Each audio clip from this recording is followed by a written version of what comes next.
Welcome, villagers, to the village hidden in the stories. I'm your guide, All Kage, the creator and author behind all the what-if stories you see on this channel, powered by your amazing suggestions. Every story you hear is written, edited, and produced by me, so if you're ever wondering who's behind the magic, it's me. I hope you enjoy today's video. If you're new here, make sure to subscribe, hit the bell icon to stay updated, like the video, and don't forget to drop your what-if ideas in the comments. Today's story is part 1 of What If Naruto Was in Adventure Time. Some of you have probably already seen part 1 of this FIC, but I'm re-uploading it for the 4th time because the old text-to-speech was better. Well, not better, but less heavy on the ears, and the newer one overexpressed in some parts, changing the feel of the story. So I switched back. Also, depending on how this re-upload does will decide if I continue this story or skip to the next project. Which good news for the Owl House Season 2 FIC, since it would only be one FIC away, bad news for this FIC since I wanted to make a full series. Before we dive in, it's shout-out time. Huge thanks to everyone who comments and supports the channel, keep them coming. And a special shout-out to my Shinobi Patreon members. Omar and Francios Lyman, your support truly means a lot. If you'd like to support the channel, get ad-free videos, early access to transcripts, and more, the Patreon link is in the description. Now, without further ado, let's jump into this what if. Part 1, Wakey Wakey. The night stirred with a calm, deliberate kind of peace. Trees brushed softly against one another, their leaves whispering as the wind slid along the forest floor, cold, but strangely welcoming. Moonlight pooled in a single clearing, casting an almost ethereal glow over stone and earth. At its center rested what could only be described as a lavish grave. A memorial. For someone special. Someone important. Or someone powerful. Someone dangerous.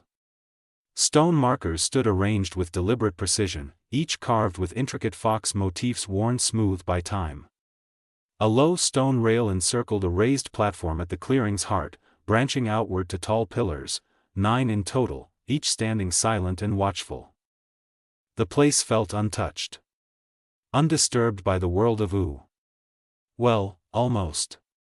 The trees bordering the clearing shifted, parting as if pulled by unseen hands. 3 figures emerged from the darkness. The first was Jake the dog. A yellow, pug-like canine who stood upright rather than on all fours, his body subtly shifting as if never fully at rest. His eyes darted across the clearing, scanning every shadow, every pillar, every patch of darkness where something might move. The second was Finn the human. Young and short, with cream-colored skin brushed by tan. One eye blue, the other green. His face, so often alight with reckless adventure, had softened into a calm, curious smile as he took in the scene. Pale blonde hair hid beneath his familiar white hat. A blue shirt, shorts, a green backpack, and black shoes completed his unassuming frame. The third didn't walk at all. She floated. Marceline the vampire queen drifted into the clearing with an easy smirk, clearly the one who had led them here. She was tall and pale, with straight black hair spilling down her back while framing her face in messy strands.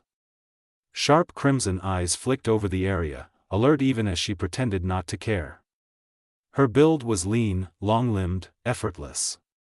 Skin unmarked thanks to rapid healing, outside of the only 2 circular red marks on the left side of her neck. She had on a gray tank top, worn blue jeans, and red boots that had seen more miles than most people ever would. The 3 moved forward in silence, letting the calm of the clearing settle over them. Marceline floated down onto the central platform. Finn wandered closer, eyes wide as he examined the carvings and pillars. Jake lingered near one of the outer stones, tension crawling up his spine despite the stillness.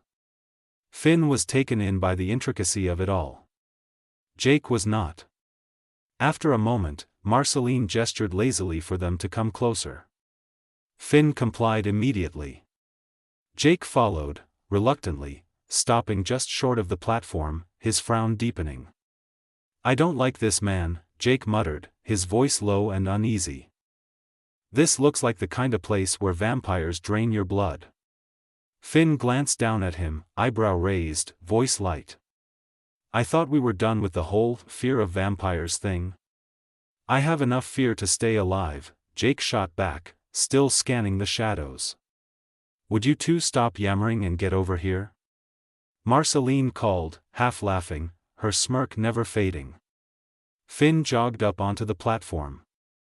Jake edged closer but stayed planted near one of the pillars. Marceline rolled her eyes but didn't push it. She had never been patient, unless it involved a prank. And this?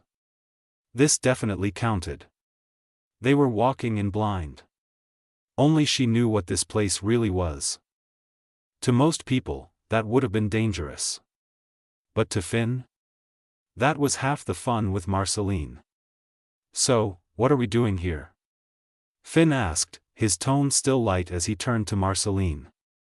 This place is cool and all, but I don't think, whatever this is, can help me with my problem.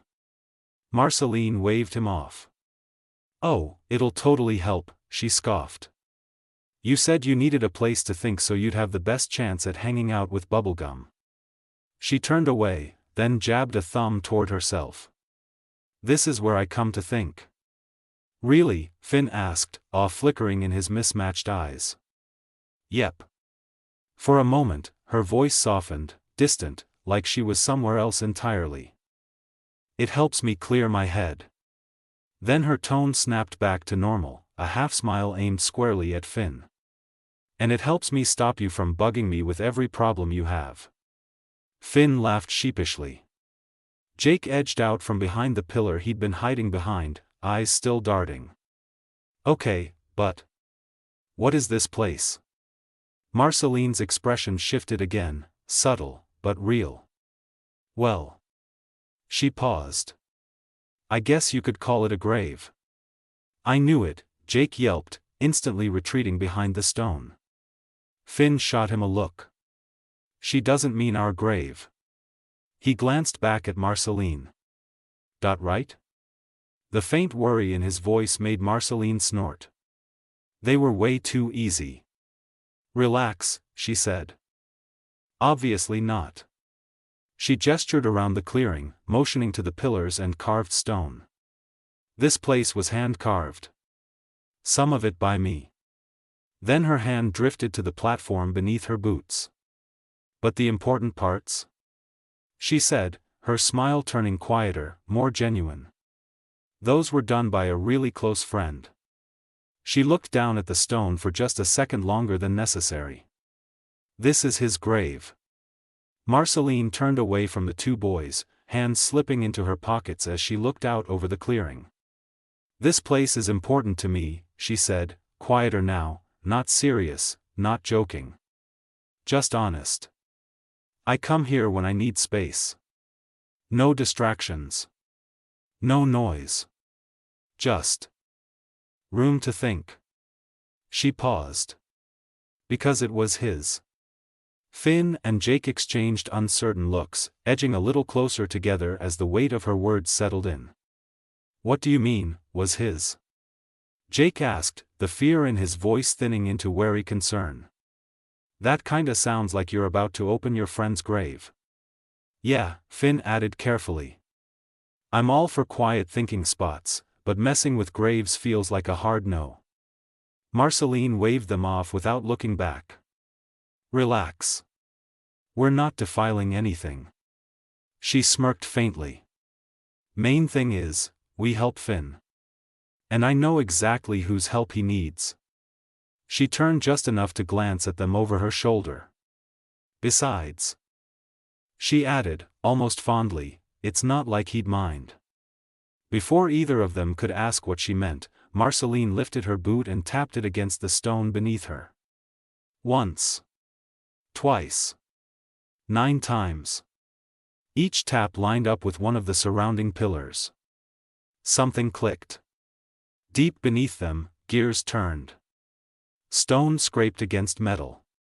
Old mechanisms groaned to life, the sound rolling outward through the clearing as if the ground itself were waking up. Then, slowly, the platform split cleanly down the middle. Finn and Jake stumbled back as the stone halves slid apart, revealing a dark opening below. It wasn't just a hole. There was something about it. A pressure in the air.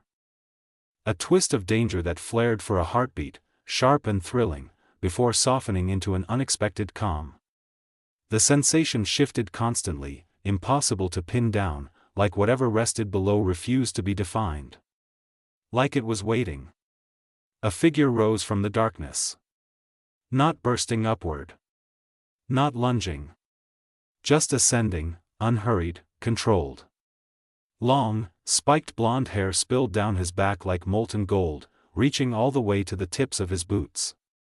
A black cloak draped over his shoulders, heavy and worn, red accents threading through it like embers beneath ash. Stylized foxtails were stitched into the sleeves and the edges of the cloak, their shape subtle but unmistakable. Loose black pants hung from his frame, practical and unadorned, tucked into black and red boots that touched the stone without a sound. He lifted his head. Red eyes opened, sharp, fox-like, and fully awake. The man looked at Marceline first. Paused. Then his gaze shifted to Finn and Jake. He studied them in silence, not threatening, just assessing. "You don't usually bring people," he said at last, voice calm, roughened slightly by disuse. "So why am I awake?" Marceline didn't answer. Instead, she dropped down beside him, slinging an arm around his shoulders like this was the most natural thing in the world. "Finn." "Jake," she said casually. "This is Naruto." She grinned. "He's gonna help you."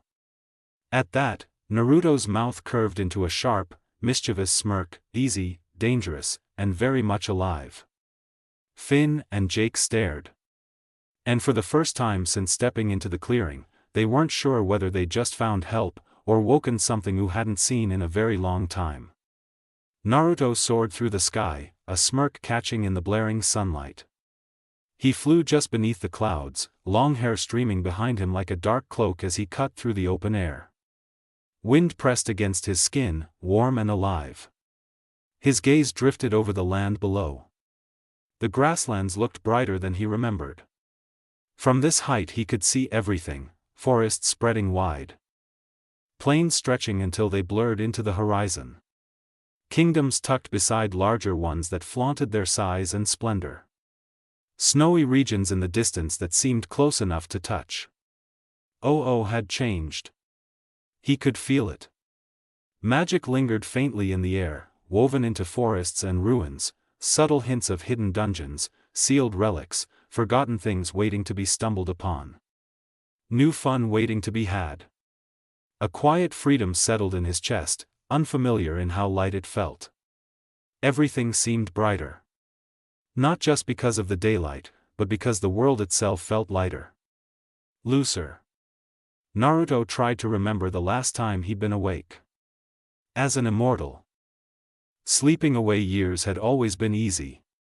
But this much difference after a single era? That was new. Not that he minded. If anything, it made this round more interesting. Some things hadn't changed, though. Like Marcy. Still loud. Still dramatic. He found himself smirking. He still liked that about her. Waking him up to help some random human, though? That was excessive.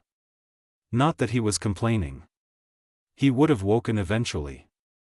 If it wasn't now, he might have missed all of this. He'd explore for a while. Stay longer than usual. Maybe. No promises. No point planning too far ahead. Better to keep it simple. See how interesting Ooo had become. Beneath him. Sand began to coil and lift, drawn upward as air compressed around his body. Wind and grit fused together, spiraling tight. In an instant, storm and motion became one. And Naruto shot forward like a comet, tearing across the sky toward the first task he'd been given upon waking. Naruto landed atop the outer wall of the Candy Kingdom. No sound followed him. His boots pressed softly into hardened cake and frosting, barely disturbing the surface. One moment the wall was empty. The next, he was there, white sand dissolving into faint spirals around his ankles before vanishing completely. He stepped toward the inner edge and looked out over the kingdom. It sat just beyond the grasslands. Sprawling wide and bright, one of the largest settlements he'd seen so far. The wall beneath him rose nearly 200 feet high, constructed entirely from what he could only assume was reinforced cake. Past it, the kingdom unfolded in layers of color and sugar. Towers of spun candy. Rows of confectionery shops. Townhomes shaped from chocolate, taffy, and fondant. The air itself carried a sweetness thick enough to rot teeth. There had to be thousands of buildings. It felt less like a kingdom and more like a booming city. And at its center stood the castle. Like the walls, it was made of cake, but stylized in soft pinks and layered icing instead of the plain vanilla exterior he stood on. It dwarfed everything around it, easily 3 times taller than the walls and impossibly wide. At its peak rose what looked like the largest cherry blossom he'd ever seen, blooming from the structure like a crown. Altogether, the kingdom was gargantuan. It did more than surprise him. Then there were the people. An entire civilization made of candy. Naruto tilted his head slightly. What did their princess look like? The thought reminded him why he was here. Right. Marcy's request. Some human kid wanted help planning a hangout with Princess Bubblegum. And apparently, Naruto was supposed to spy on her so the kid would have the best chance of impressing her. He blinked once. It wasn't the strangest thing he'd ever been asked to do. But it was definitely one of the most boring. Spying? That was creep behavior. Naruto wasn't a creep. He was just direct. There was a difference. He folded his arms, considering the city again. How exactly was he supposed to gauge this princess from a distance anyway? Watch her schedule? Track her habits? Yeah. No, that sounded miserable. Naruto paced once along the wall before stopping, eyes settling back on the vibrant streets below. A slow, mischievous smirk curved across his face. The answer was obvious. If he wanted to understand her, he'd just have to talk to her. And if he wanted royalty to make time for him, well, getting on a few nerves was usually effective.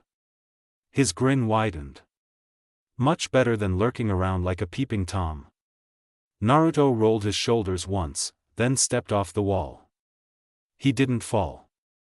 He drifted. Lowering himself lazily into the heart of the kingdom, like he had all the time in the world. He landed in the middle of a busy street.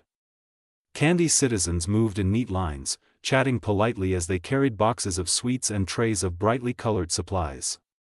Everything flowed with an almost mechanical rhythm. Naruto looked left. Then right. Yeah, he muttered. We're fixing that. He stepped directly into the flow of traffic and stopped. 3 candy people bumped into him at once. A 4th spun around in confusion.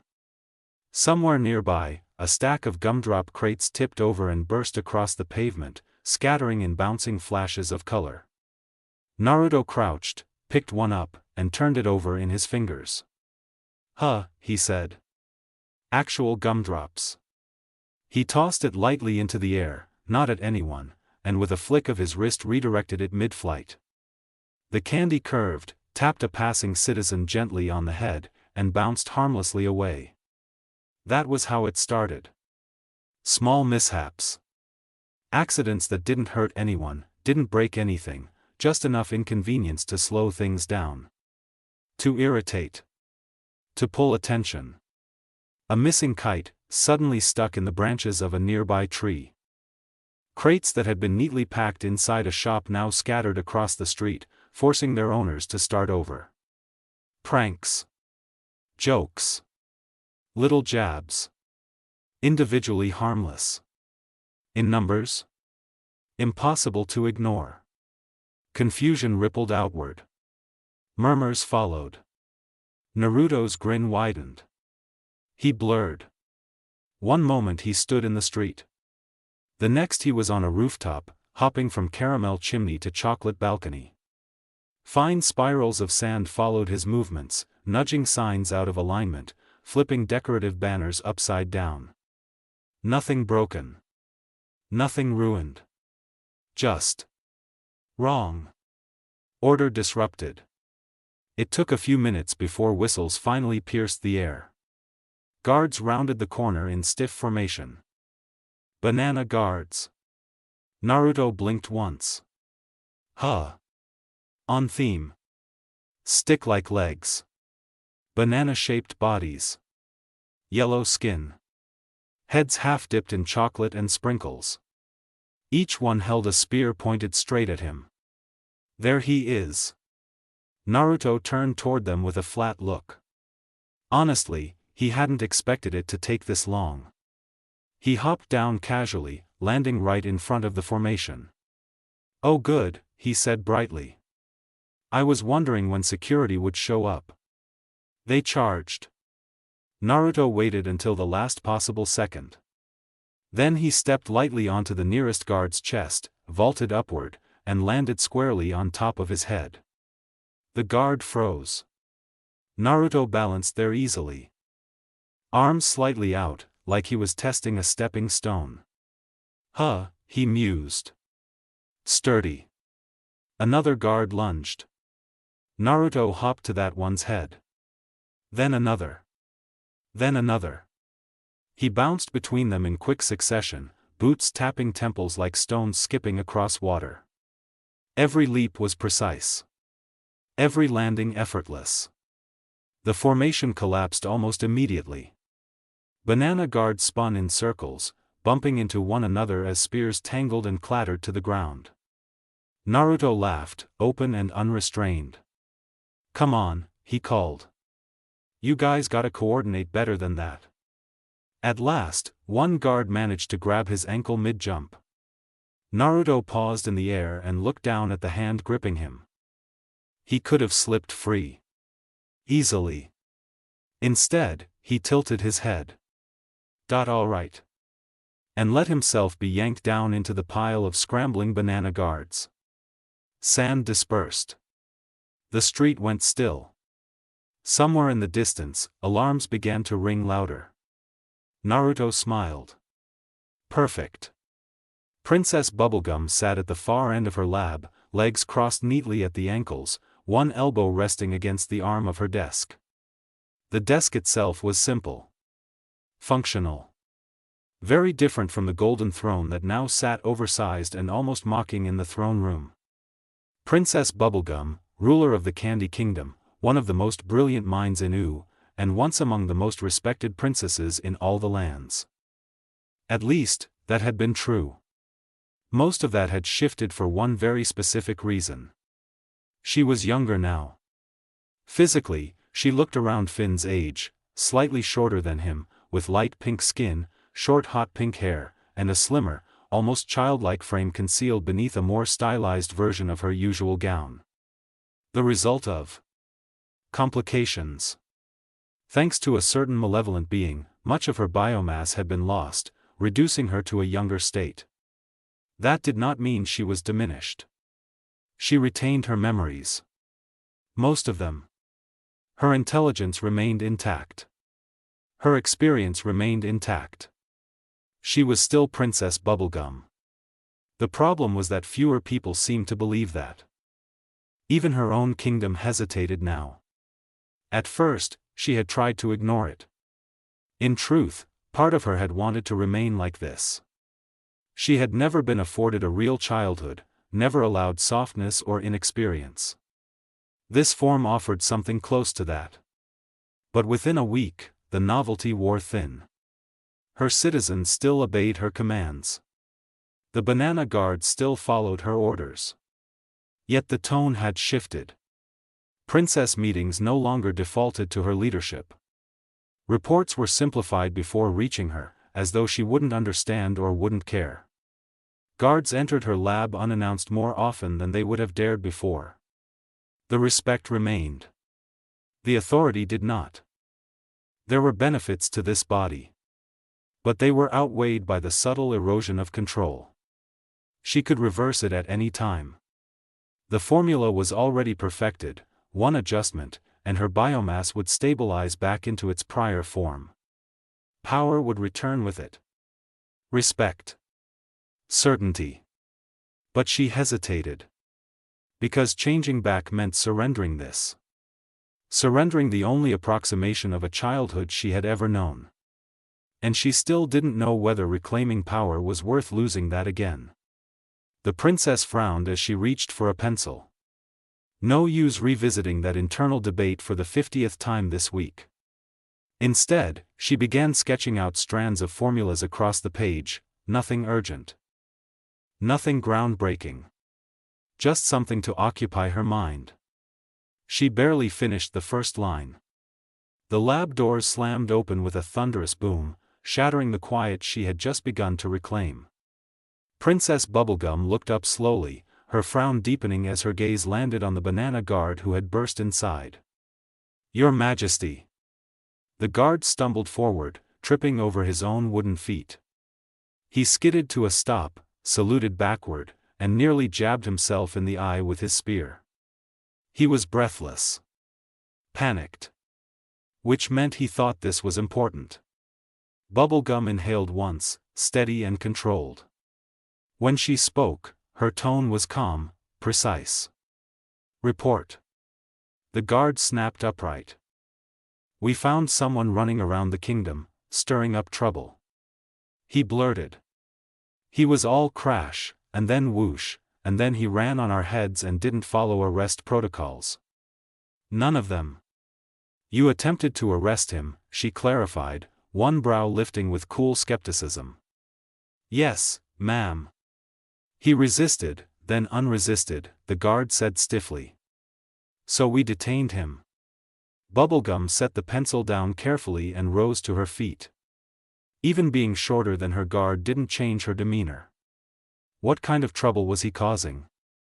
The guard shifted. Real nasty pranks, Your Highness. Messing with people." She stared at him. "Any property damage?" "No." "Any injuries?" "No." "Anything stolen?" "No." "So," she said evenly, "you arrested him for pranks." The guard paused. He knew the answer. He also knew he did not want to say it. "Yes, ma'am." Princess Bubblegum closed her eyes briefly and exhaled.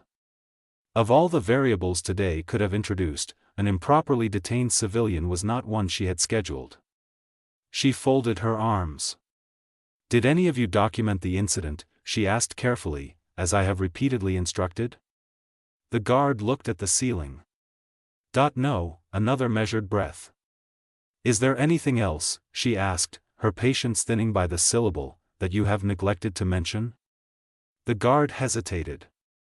Then slowly raised a hand. "Does it count that he let us capture him?" Silence. Bubblegum's eyes opened fully now. Interest flickered there, sharp and immediate. "Explain." That was how the princess first learned of the puzzling way the man had been captured. Before descending to the lower levels of the dungeon, she had gathered multiple accounts. Reports of a stranger leaping across candy-coated rooftops with a level of agility most in the kingdom had never witnessed. Of pranks disruptive yet curiously harmless. Of chaos that felt deliberate, contained. And of how he had only been captured when he made a mistake. Or perhaps, only when he wished to be. The bright cake walls, licorice-lined pillars, and softly humming artificial lights faded as she descended the spiraling staircase. Color drained gradually from the world above, replaced by dark timber supports, brittle stone, and air that grew noticeably colder the further she went. Her heels clicked steadily against each step. Why allow yourself to be captured? It was not the question of a fearful person. It was the question of someone calculating. She supposed she would have her answer soon enough. At the base of the stairs, Princess Bubblegum moved through the dim corridor of the dungeon, lantern light stretching her shadow along the walls. She passed several ordinary cells before approaching the sealed section reserved for genuine threats. She sighed softly. The banana guards tended to overcorrect, unless the situation truly demanded urgency. 2 guards stood posted at the reinforced door. She gave a small, effortless wave. That was enough. They hesitated, only briefly, before stepping aside and retreating down the corridor. If she were her proper age, they would not have paused at all. The thought flickered through her mind, but she dismissed it just as quickly. It was irrelevant. Once alone, she pushed open the heavy door and stepped inside the larger chamber beyond. Her pace remained measured as she moved down the hall, lantern light glinting faintly against the polished floor. She stopped at the final cell on her right. Princess Bubblegum did not know what she had expected. But it was not this. The man within looked almost human. Golden blonde hair, not unlike Finn's, though the resemblance ended there. Where Finn carried open-hearted heroism, this stranger wore something untamed. The cloak draped around his shoulders did not suggest adventure. It suggested wilderness. She filed the observation away. This was meant to be a simple conversation. Release him. Correct the overreaction of her guards. And determine why someone so clearly capable had chosen to be contained. Princess Bubblegum stepped closer to the carved wooden bars, peering between them for one final assessment before she acted. He sat cross-legged on the floor, absorbed in a small wooden figurine shaped like a person. He posed it, adjusted its stance, tipped it forward and back as if staging some silent battle. He hadn't noticed her. Or he was pretending not to. She briefly wondered how he'd gotten it. The guards didn't allow prisoners to keep objects. That was her last thought before she unlocked the door. The sound wasn't loud. It wasn't subtle either. The metal latch gave a clean, deliberate clink as the door slid aside. The blond man looked up. His eyes flicked to the door first, then to her. He took in both with a single sweep, and a slow, widening grin stretched across his face. Took you long enough. He rose in one smooth motion, tossing the wooden figure lightly toward the open doorway. It struck the floor and skidded out into the hall. Princess Bubblegum didn't flinch. You're free to go, she said calmly. The authority in her tone softened a degree as she continued, you have my sincere apologies for the confusion with my guards. You were not meant to be placed here, or detained at all. She gave a short bow. Controlled. Measured. A queen acknowledging error without surrendering composure. He barely reacted. Instead, his grin sharpened. No need for that, he said in a sing-song lilt. I'm just surprised you don't have any games down here. He gestured around them at the stone and iron. Kind of false advertising, don't you think? Whole kingdoms candy and color and sweetness, then bam.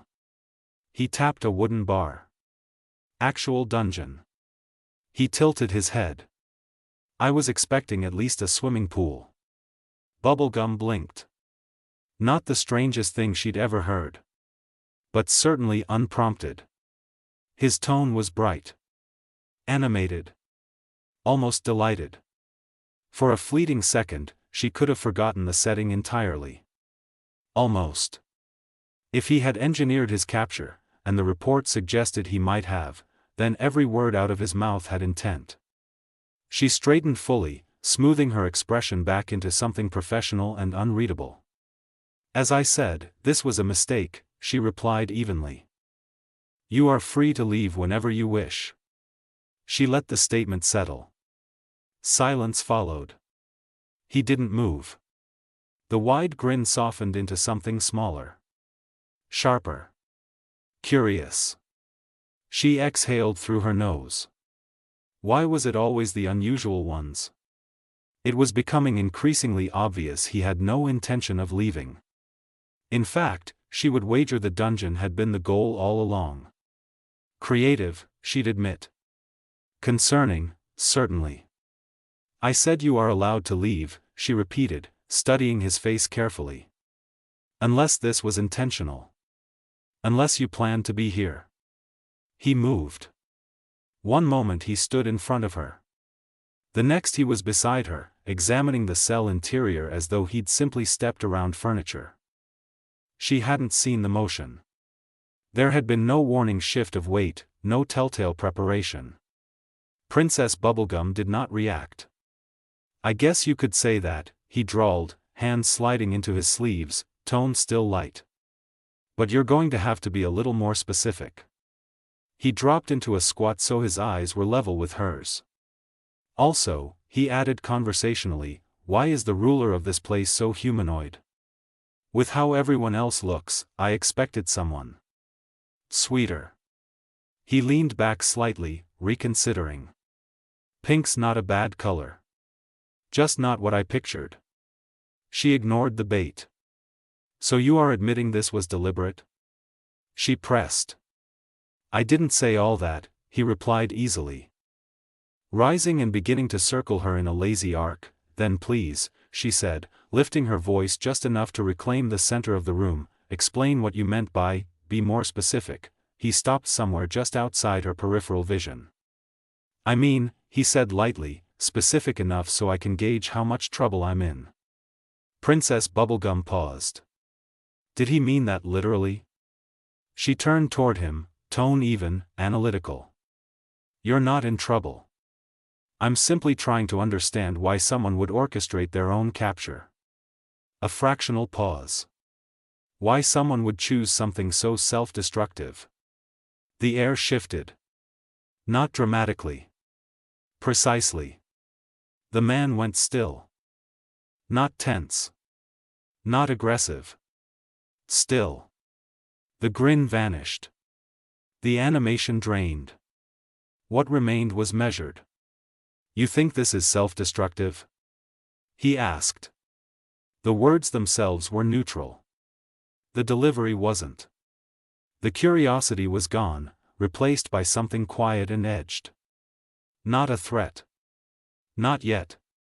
Just awareness sharpened to a point. Princess Bubblegum held his gaze. I'm saying, she replied evenly, that voluntary confinement implies miscalculation. He tilted his head slightly. Another shift. From calm precision, to refined observation. Less dark, more light, and simple. Still nowhere near the excitement his voice once had.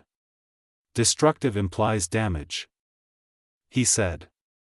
Calm. Clean. And I could leave whenever I want. A statement. Not a boast. You assumed damage instead of necessity. His eyes didn't leave hers. I would have thought you'd know the difference. That landed. Not loud. Not dramatic. Sharp. Silence pressed into the stone walls. He stepped once, not closer, not farther. Just adjusting balance. You pull for control like it's protection, he observed. Not an accusation. Analysis. A beat. Then the only heavy line, if your only act is reaching for the shield, what exactly are you protecting? He didn't elaborate. Didn't stack another thought on top of it. He let it sit. Princess Bubblegum did not answer immediately. Not because she was shaken. Because the question was layered. And she did not respond to layered questions impulsively. The pause stretched, deliberate, controlled. He saw it. That was enough. The stillness broke first on his side. The edge dissolved. The lightness returned, not as bright as before, but present. Well, he said mildly, as if the temperature hadn't dropped at all, I suppose anything can look destructive if you stare at it long enough. Momentum plateaued. He turned toward the open doorway. No rush. No dramatic display. Just movement. Effortless.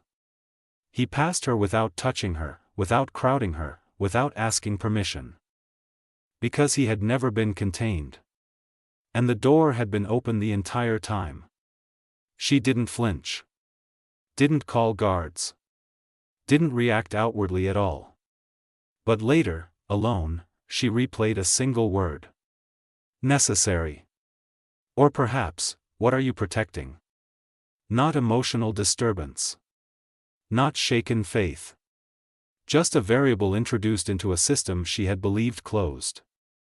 And Princess Bubblegum does not ignore variables. Naruto silently appeared on the soft couch. He immediately made himself comfortable, like teleportation was just another way to use a door. Like no one would question him suddenly existing in their home. In this case, no one did. Not because she didn't notice. But because she did. And she was used to it. He leaned against her side casually, like he'd always been there. That didn't mean he was used to the house. It was simple. Small. 2 stories. 2 rooms. 1 bathroom.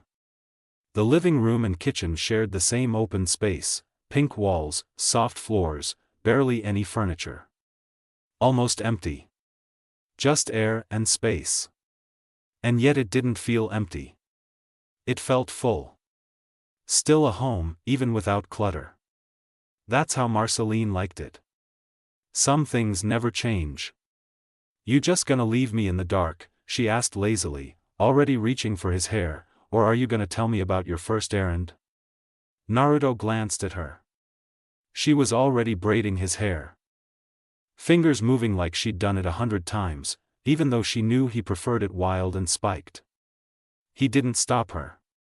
Instead, he adjusted slightly, lifting his head so she could see better. A smirk came easily. A clear difference from the calm he'd worn before. It wasn't much of an errand, he half snorted. Not after waking up to wars. He shifted just enough to look at her. Honestly, I expected more. First time you wake me up in, what, 1,000 years?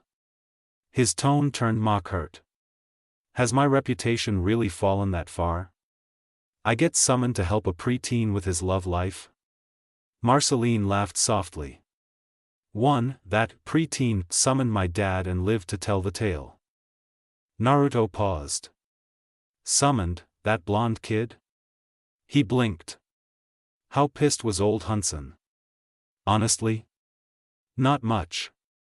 He actually likes Finn. What?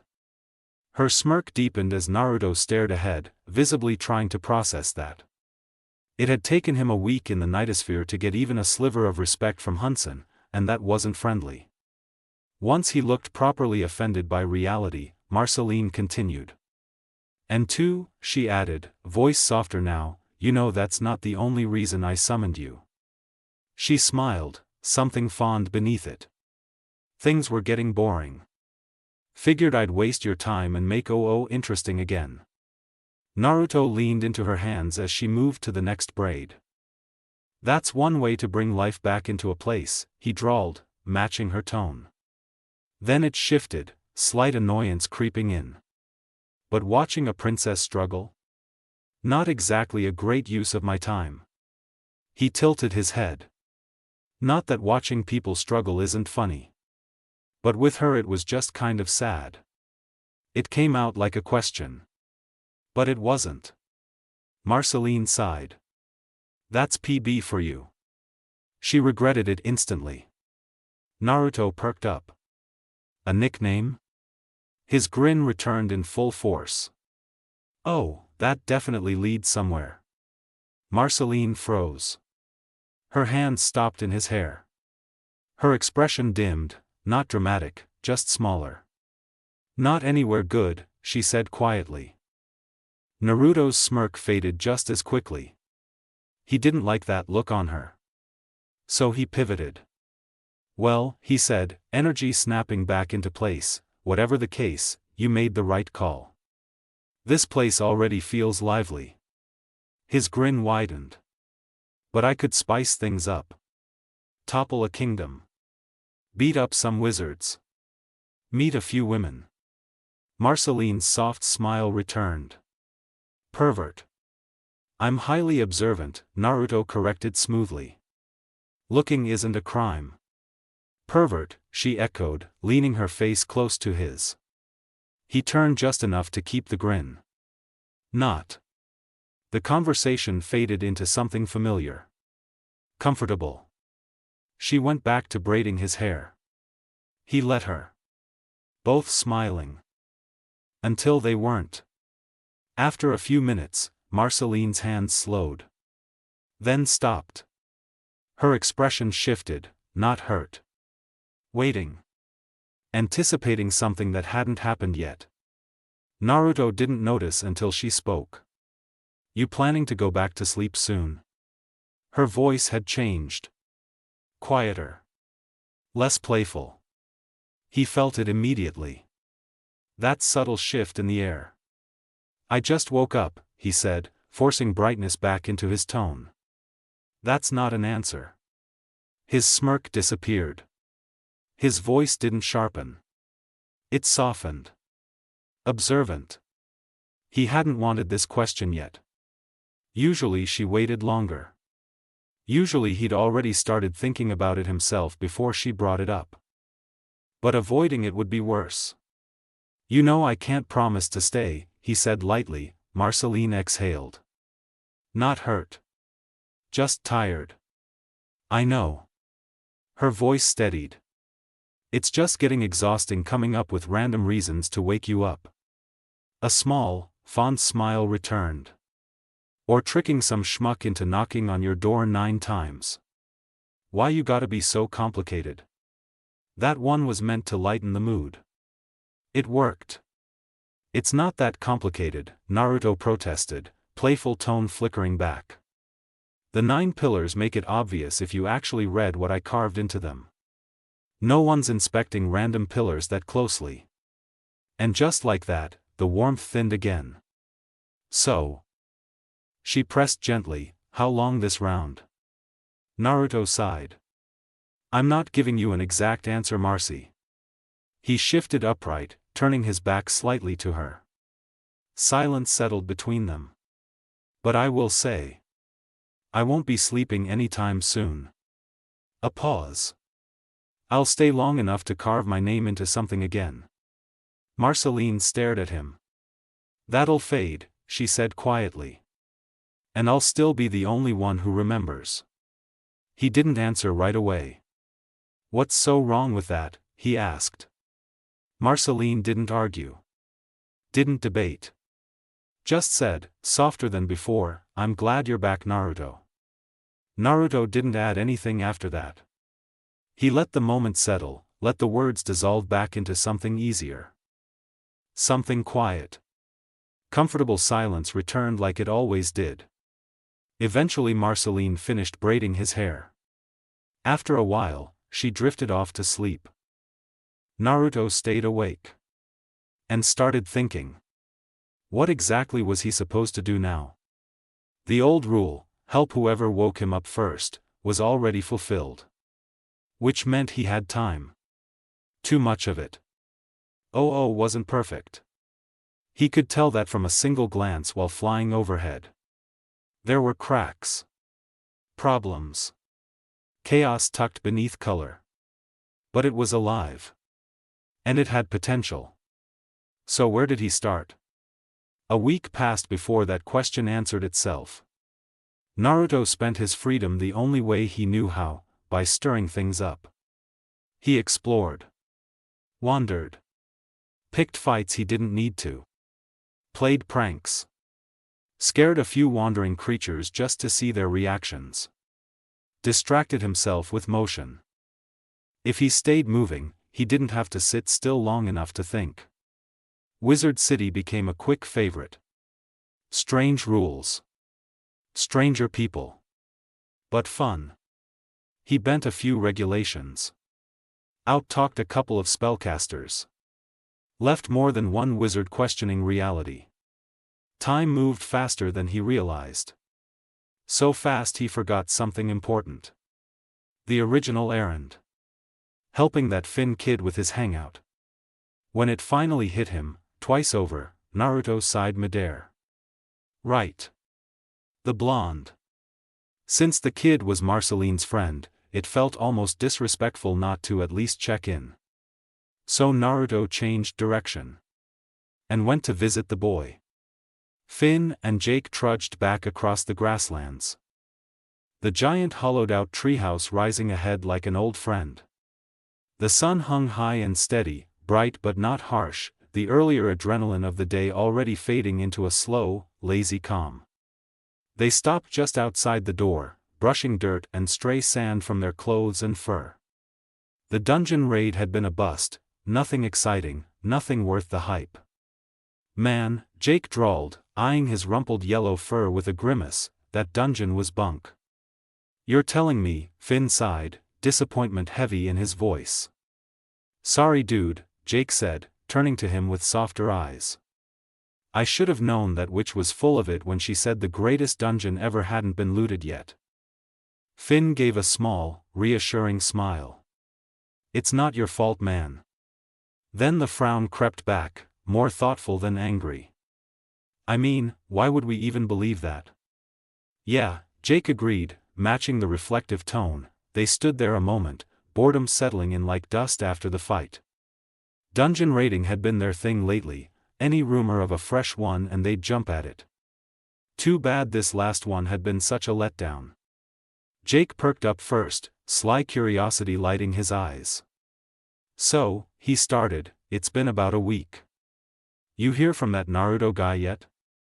Nope, Finn answered right away, then scratched the back of his head with a frown. Not even a peep since I asked for his help. It was more like Marceline forced his help on you, Jake corrected, frown deepening. And honestly, it makes sense. When has one of her friends ever been reliable? Besides the times they wanted to kill us. He gestured vaguely. Remember that ghost a few weeks back? True, Finn admitted, his own frown easing. But I thought this was gonna be different. Marceline seemed to have a lot of respect for him. Obviously misplaced, Jake muttered, crossing his arms. I don't know why you even went along with it. Finn paused, thinking it over. Naruto had felt different from most of Marceline's crowd. Finn had wanted to trust him. Jake was right, he probably shouldn't have gotten his hopes up, but still. He shrugged, forcing a lighter tone. It's fine. Planning a hangout with the princess will be easy with you helping me. That didn't lift Jake's mood. If anything, Finn's shrug only made him scowl harder. Finn laughed for half a second, couldn't help it, then sobered when Jake's expression soured even more. Finn sighed, letting his hand drop. We should go ask Marceline where he is. Maybe he did the spying thing and just forgot. I mean, last time we saw him he burst out of that old shrine, listened to my problem, then poof. Gone. He flung his arms out dramatically. He's probably super old. He just doesn't look it. Jake rolled the idea around in his head, not quite sold. Then Finn added, maybe he's a vampire. Don't even say that, Jake snapped. Finn just chuckled. I'm just saying. Marceline has a friend who sleeps in dirt. And what do we know about vampires? They don't like sunlight, Jake grumbled reluctantly. Exactly. So he could just be another chill vampire. Whatever you say, man. I bet we won't ever see that blonde guy again. That's real hurtful, you know. The voice came from right behind them, close, casual, amused. Finn and Jake jumped like they'd been shocked, spinning and landing a few feet away from the door in one startled scramble. There he was. Naruto. Spiky blonde hair loose now, braids undone, black and red cloak shifting faintly in the breeze. That wide, playful grin lit up his face like it was the only source of light in the grasslands. The same guy they'd just been griping about, suddenly standing there like he'd always belonged. No sound before he spoke. No footsteps. He hadn't been there when they walked up. How long had he been listening? The calm afternoon cracked open in an instant. Peace vanished. Excitement and motion rushed in to fill the space.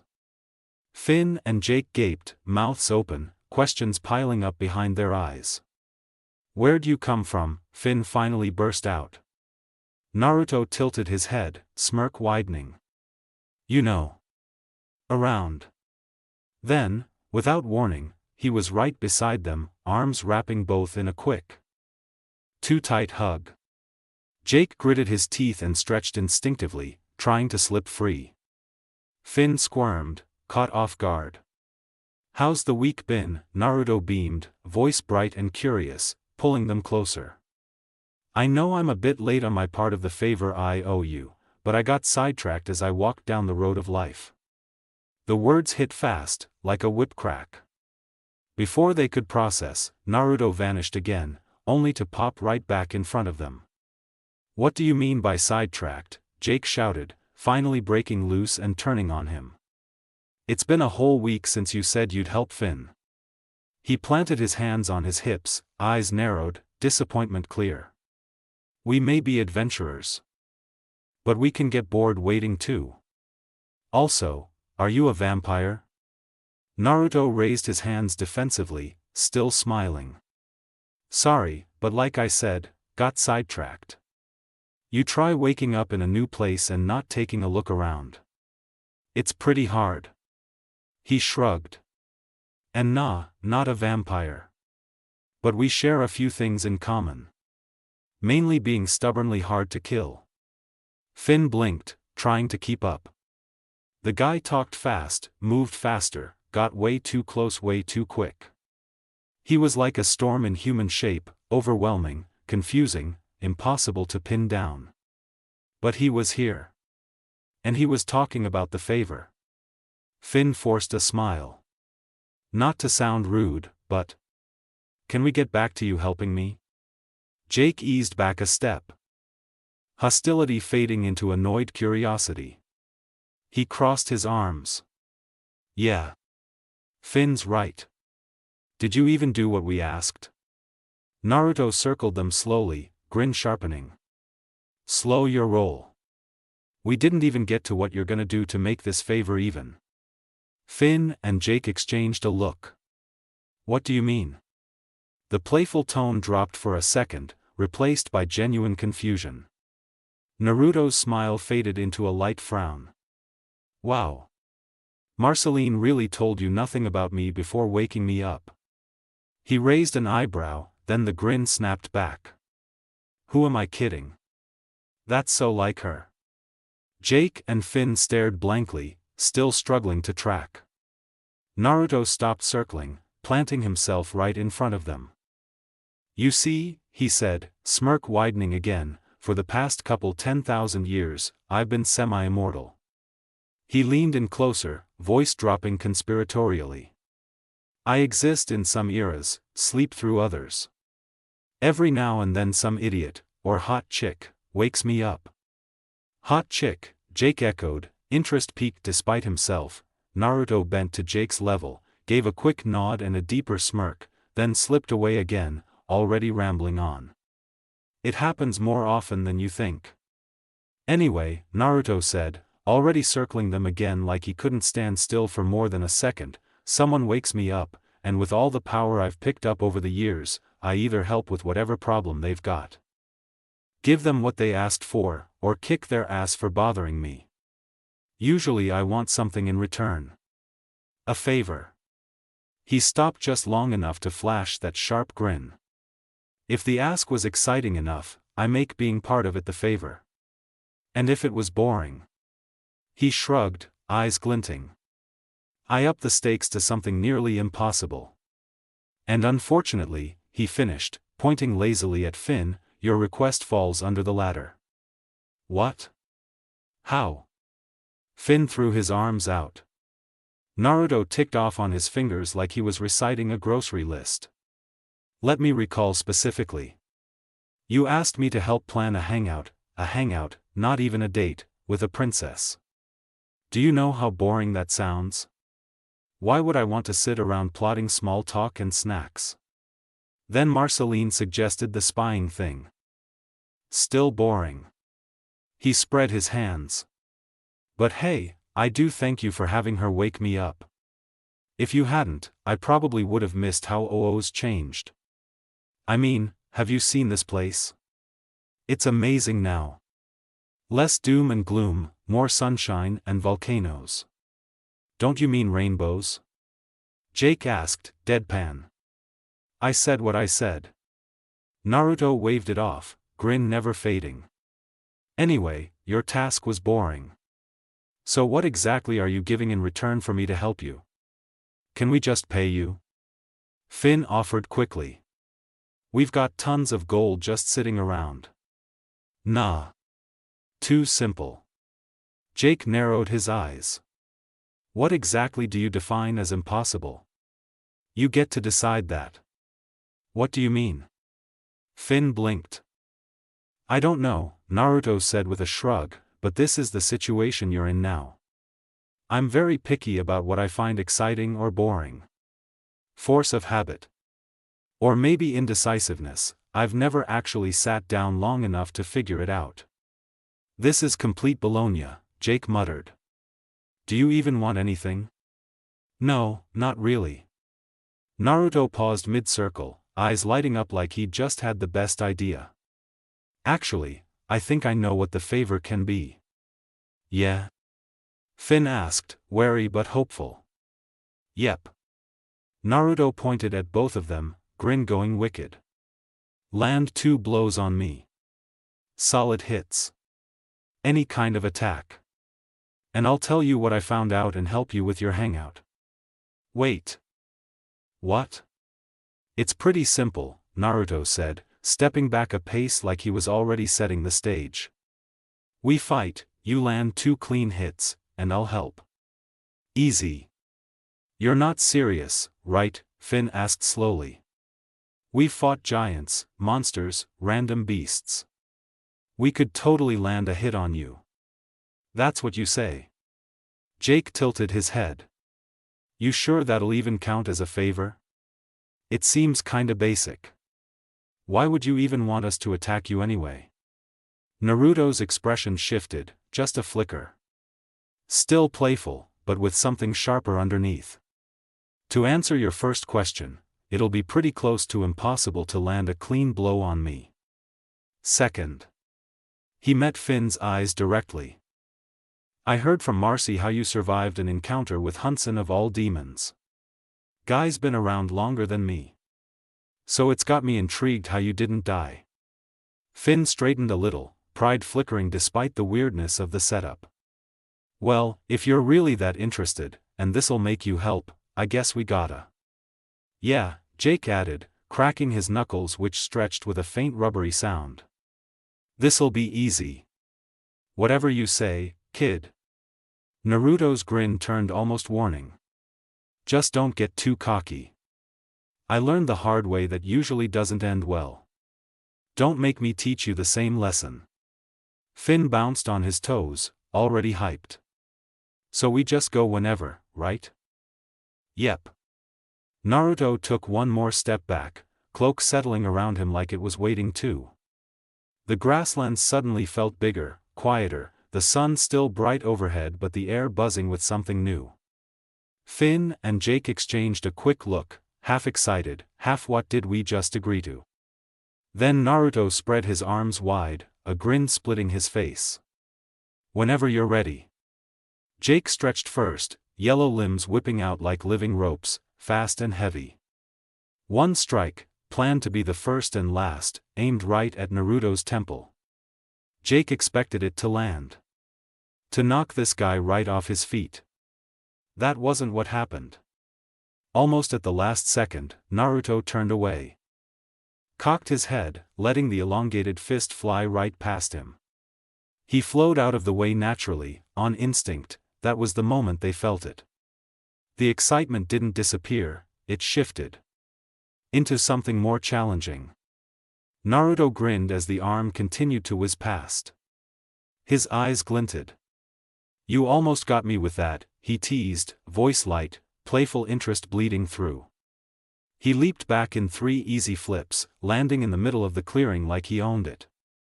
Arms out wide, cloak billowing. "Come on, I'm standing right here," Jake answered with a shout. "Don't be a sore loser when we kick your butt." His arm recoiled, then slung forward again like a rocket, no wind-up. No curve, just straight, blurring force aimed to grab and yank Naruto in. The yellow limb stretched like putty right for him. Naruto ducked. Hands slipped back into pockets, grin growing as the limb curved mid-flight, U-turning hard toward his back. Still no effort. Naruto rolled sideways, letting it slam into the dirt with a puff of grass and dust. "Dang it," Jake growled. Naruto popped up grinning. "You think if I put a target on my back, you guys will actually hit me?" "No?" He shrugged. "Just a thought." Finn charged, legs pumping, closing the gap in seconds. He threw everything, body shots, wild hooks, spinning kicks. Instinctive, relentless. Every strike should have landed on anyone else. But Naruto flowed through them like wind through branches. Hands still pocketed. Stepping just far enough back, always out of reach. Again Finn went for a high kick, terribly telegraphed. Another smile, another quick turn. Only this time, Jake caught on. Jake stretched his torso, flying in for another punch, coiling himself like a spring as he grew in size and speed. Aimed right where Naruto would land after dodging Finn. What seemed like another sure hit. Again. It wasn't. Even with the surprise angle, Naruto ducked, quick, on the spot, right after landing. Like he'd known Jake was coming from the side before it happened. Like he wasn't reacting, he'd already seen. It was freaky. What was worse was when he started talking and fighting at the same time. "I could be exploring right now, you know. Right after hopping over Finn. What if I stand really still?" While standing on Jake's stretched arm and leaping back to the center of the grasslands. The remarks kept coming, light, teasing, harmless on paper. But they stacked. Pushed. Poked. It should have been fine. It was fine. But it quickly became too much. This fight wasn't just a fight. For Finn it was supposed to be help he wanted to accept, but it was getting too hard to hold. Until the fight, the help, made Finn's pride and frustration boil over. Finn stopped dead. Fists balled, chest heaving from minutes of hitting nothing. "Dude," he spat, glaring as he caught his breath, "would you stop talking and stand still?" Jake landed beside him, stretching back to normal size. The two stood there, breathing hard, staring at the blonde who hopped lightly from foot to foot like this was a game. Naruto tilted his head, a small confused frown flickering, then replaced by that same bright smile. "Well, that wouldn't be very motivational now, would it?" Finn blinked. The frustration cracked for a second. "You're trying to be motivational?" "Trying is the key word," Naruto answered with a snicker. The words landed differently. Not a jab. Not a tease. Just truth. Finn stared. He'd underestimated this guy. Badly. His usual style, reckless, straightforward, hadn't worked. He let frustration get to him, and that only hindered him against someone like this. Naruto was pure motion, always moving even now. He wasn't malicious, wasn't some bad guy. At least Finn hoped he wasn't. But that made Finn question, why was he mad? He didn't know. He shouldn't have been, it was just a simple fight. A little roughhousing. Nothing to get heated over. If Naruto wanted to motivate them, fine. He was testing them, so why not have fun with it, instead of being frustrated? Finn clenched his fist. The frustration ebbed, replaced by something sharper. A grin spread across his face. He locked eyes with Naruto, both glinting now, matching excitement. "You seem really psyched all of a sudden," Jake said, eyebrow raised. Finn chuckled. "I am. I realized we've been going about this all wrong. He turned fully to Naruto, stance hardening, grin widening. For us to win this, we need to go all out. Jake paused, stunned, then grinned too. If you say so, Finn. Let's win this. He stretched taller, limbs thickening, ready. Naruto's eyes lit up. That's the spirit. He cocked his head, smirk softening into something almost encouraging. And for you. I'll even stay silent enough for you to think. I want to see exactly who survived an encounter with Hunson.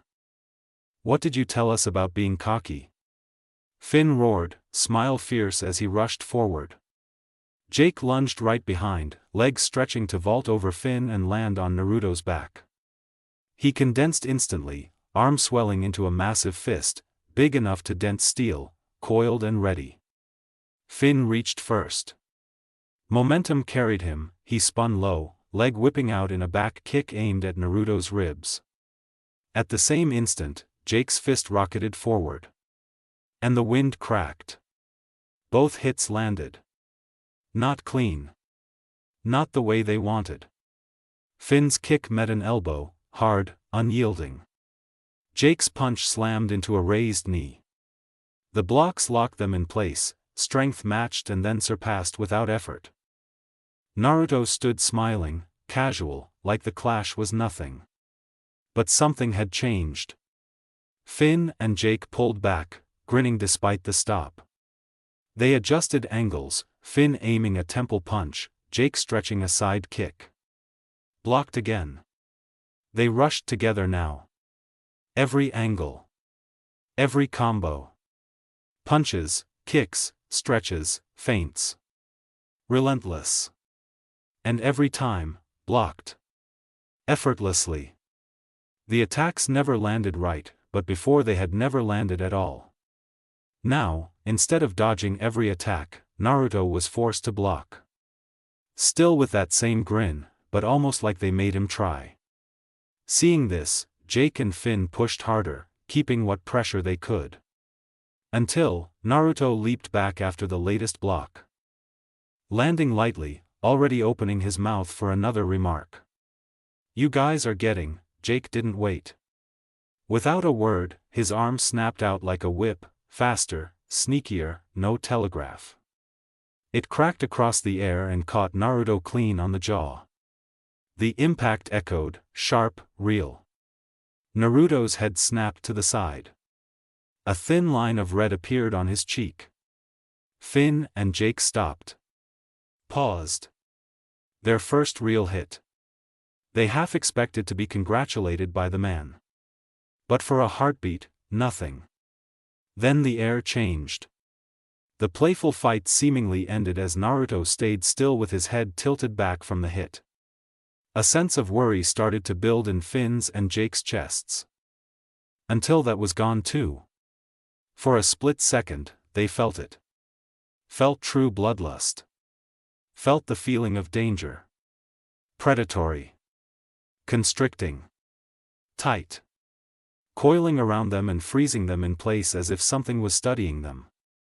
Finn and Jake had no idea where the feeling came from, until Naruto looked at them. When the wild blonde turned, their blood ran cold. The look wasn't carefree. Wasn't playful. His eyes narrowed to slits, pupils sharpening like a fox locking on prey. His grin, which for some sick reason was still there, had changed. Shifted to something dark. Something like a shadow flickered at his edges, faint but cold.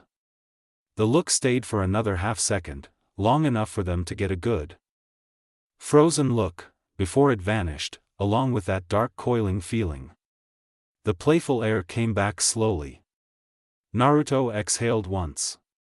The grin returned, softer, almost fond. He stepped back, rubbing his jaw with mock surprise. The thin red line on his cheek had already healed, but the echo of the impact hung in the air. Nice, he said quietly. That's one. Finn and Jake still stood tense. Shoulders tight, breaths shallow. That flicker, the twisted grin, the cold sharpening of eyes, the way the air had gone still and heavy like a blade about to drop, left them rattled. Naruto broke the silence first, waving a hand lazily. Better call it there. Finn blinked. Wait, what? We only landed one hit. We still have to get the other. Naruto shrugged like it was nothing. That first hit alone was enough to surprise me. Guess it's still true, Marceline doesn't have boring friends. His eyes flicked between them, genuine now. I haven't had any fights since waking up. This was a great warm-up. You two just earned my respect. Jake let out a shaky breath, stretching back to normal size. You're pretty cool too, man. Glad to hear it. Naruto's grin tilted playful again. Now, for what you need to know about your hangout. Finn straightened, still catching his breath. Really? Just like that? Really? It's pretty simple, honestly. Naruto leaned in a fraction, voice dropping conspiratorially. I suggest you let her lead. Wait, Finn said, is that it? Pretty much. What I got from talking with her is that she thinks she's lost control. So you let her decide what to do, and go along for the ride. Just be there for her and you'll be good. He raised an eyebrow. Or is that too hard? Finn laughed once, short and surprised.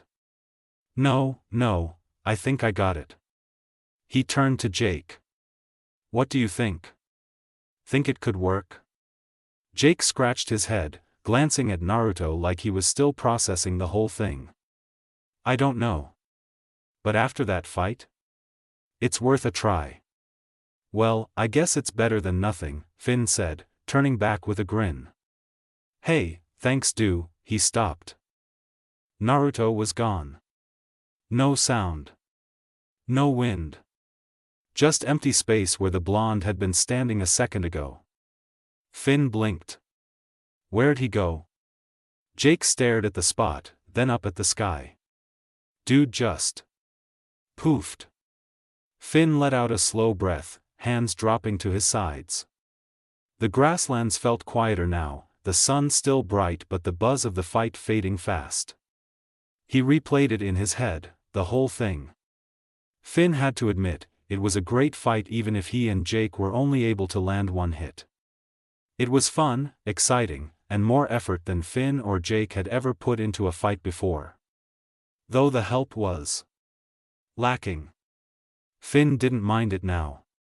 Not the teasing, not the in-your-face feel of the man's presence. Now, even though he still didn't fully understand Naruto, Finn thought he could get used to it at least. But that split-second shift. The way Naruto's grin had twisted, eyes narrowing as he'd already decided how it ended. The cold flicker of something old and dangerous, gone as quickly as it came. It wasn't anything Finn could place. It was just there. Like looking at a storm cloud that could have swallowed them whole, then decided not to. Finn shook his head, a small grin tugging at his mouth despite everything. Still, the man was pretty fun. And hopefully what he said to help him wasn't out of nowhere. Finn hoped that even with the little the man gave him about the princess, he could plan the best hangout. Man, Finn muttered, mostly to himself, that guy's something else. Jake nodded slowly. Yeah. They stood there a moment longer, the treehouse looming behind them, the grassland stretching wide and peaceful again. Marceline floated down from the trees, pale skin catching the faint glow of the moon as she descended quietly into the dark part of the forest. Foliage broke away, brushing against her hair, swirling in a wind too calm to feel natural. It shouldn't have been aggressive, but this calm still felt off. Not right. Marceline landed hard on the dirt floor, red boots leaving imprints in the ground with a low thud. But she was unfazed. She smirked, dusting off her slightly torn gray jean jacket and her matted blue pants, before readjusting the red sash around her neck. Once done, she cast one hand through her black hair, red eyes always moving. Always scanning her surroundings. Better safe than sorry, even after her last fight against the moon. There were still things to hunt. Vampires to kill. This begged the question for the vampire hunter. Why exactly was it so quiet? Bloodsuckers usually hid in the dark of night, behind the cover of shadows and animal sounds. Right now, it was silent. Calm. Inviting. Almost dead in a way that seemed too good to be true. That was different, even in OO. Nothing was ever this quiet, not in the day. Or at night. Which meant something was here. Something was hiding. Something didn't want to be found. Either way, it was doing a shit job, since Marceline of all people was able to figure out what was going on. She was skilled in tracking, fighting, and music. But she knew her limitations when it came to foresight. She was easily ambushed half the time. Most of the time coming out of it unmarked, thanks to her skill in combat. Marceline narrowed her eyes, her instincts kicked in, hand reaching for her base axe, floating an inch higher to scan the shadows. Then, from around the nearest tree, a blur of blonde spikes and black cloak exploded out, arms wide, that stupid foxy grin splitting his face. Boo! Marceline yelped, swinging her axe on reflex. The blade whistled through air, and she snapped awake, heart pounding in her chest. The forest vanished. Her room came into focus, dim and familiar. She lowered her axe, paused for half a second. She scanned her room once, then chuckled despite the fleeting adrenaline. It was funny, only a week since his return, and he was already haunting her dreams again. She'd get him back for that. At the thought her mind drifted. To that first meeting with Naruto. Almost 1,000 years ago, when early Ooo was a mess of mutants and magic. He'd crashed into a vampire nest like a storm, black chakra tails whipping, red eyes flashing. "Need a hand, Fong girl?" He'd said, grinning like the fight was a party. Back then she barely had time to react. He appeared out of nowhere to help her. She hadn't even noticed that she had mistakenly awoken him the first time she stepped into his grave. Marceline sighed, floating toward her room door, ready to head to the living room, probably grab something to eat before heading back to sleep. She floated down the stairs, her red boots silent on the soft floors. The house was dim, shadows playing tricks in the corners, but she spotted him immediately, Naruto, sprawled on the couch like he'd claimed it for good. Asleep, blonde hair a wild mess, cloak crumpled under his head. For a moment Marceline paused. She would have guessed Naruto was still out. He always tried to stay on the move, never sitting in one spot for too long. Sleeping in one place wasn't something he regularly did. It was actually pretty off for him. But that being said, this gave Marceline an unforeseen opportunity. She smirked, deciding to get back at him for that dream scare. With a quick twist, she shape-shifted, skin stretching into grotesque, veiny gray hide, eyes bulging red and uneven, fangs elongating into jagged hooks that dripped shadowy ichor. Her arms warped into tentacle-like limbs, writhing with unnatural pulses, and her mouth gaped wide, throat gurgling a low, demonic rasp. She began floating right over him, hovering just above him before letting out a blood-curdling scream, raw, echoing, like 1,000 bats screeching from hell. Naruto's eyes snapped open. But he didn't flinch. Didn't jump, just sat up slowly, red gaze locking on her with a calm focus, steadier than usual, fixed right on her. For a second he stared, unaffected, then he tilted his head, a small smirk tugging at his lips. "You should know by now that doesn't work on me, Marcy." She held the form a second longer, then shifted back with a huff, crossing her arms upside down as she floated beside him while he sat up fully. Naruto's smirk deepened. "No matter how drastically you change that pretty face, you couldn't ever dream of scaring me." His tone dipped darker for a beat, eyes narrowing. "I've already seen everything that would give any lesser man nightmares." Then light again, teasing. "Besides, your imagination's kinda boring when it comes to shape-shifting." Marceline gave an annoyed sigh, frowning as she righted herself. When did you start hating fun? Without pause, she floated beside him, upside down again as he sat up fully. So, how's the week been? You've been running around OO like old times. She flipped right side up, poking his shoulder. It's gotten boring in the daytime. Thought since you're back, I could stay up all the time now. But instead, you're off messing with some poor sap. Naruto smirked, leaning back. Missed me that much, huh? She doubled down, frowning as she got in his face, noses almost touching. What do you think? He didn't falter with the closeness, their breaths mingling, her red eyes locked on his, both unbothered like it was the most natural thing. If I'd known you missed me so much, you could have woken me sooner. Marceline sighed, backing off a fraction. Anytime I do, you end up sleeping quicker than you woke up. Naruto shifted, a guilty flicker crossing his face before the grin snapped back. He exhaled. Whatever the case, I'm back now, and I'm having fun. Can you really blame me for not sticking around as much? Marceline rolled her eyes. Then grinned. I've blamed people for less. Naruto let out a low ouch, before she started braiding his hair again. She worked in silence for a moment, then asked, how'd the talk with Finn go? Naruto let her, relaxing into it. I fought him. She paused, surprised, mind flashing to the implications. Is Finn okay? You didn't overdo it, right? He chuckled. I stopped myself before anything went out of hand, then crossed his arms. But the kid and that dog were surprising, to say the least. I can still feel how that yellow fist stretched across my chin. Marceline smiled, continuing the braid. Can't imagine you taking it easy on anyone, she said. Not with your impulsiveness. Naruto rolled his eyes. I'm not impulsive. He paused, then smiled like he was caught lying. Okay, yeah I am. He gave a low chuckle, but you're not much better. They both laughed it off.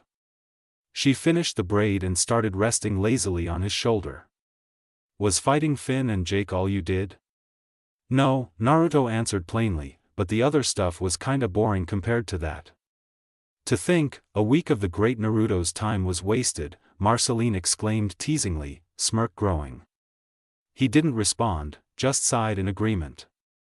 A small silence. Then Marceline asked, you ever thought about what you missed?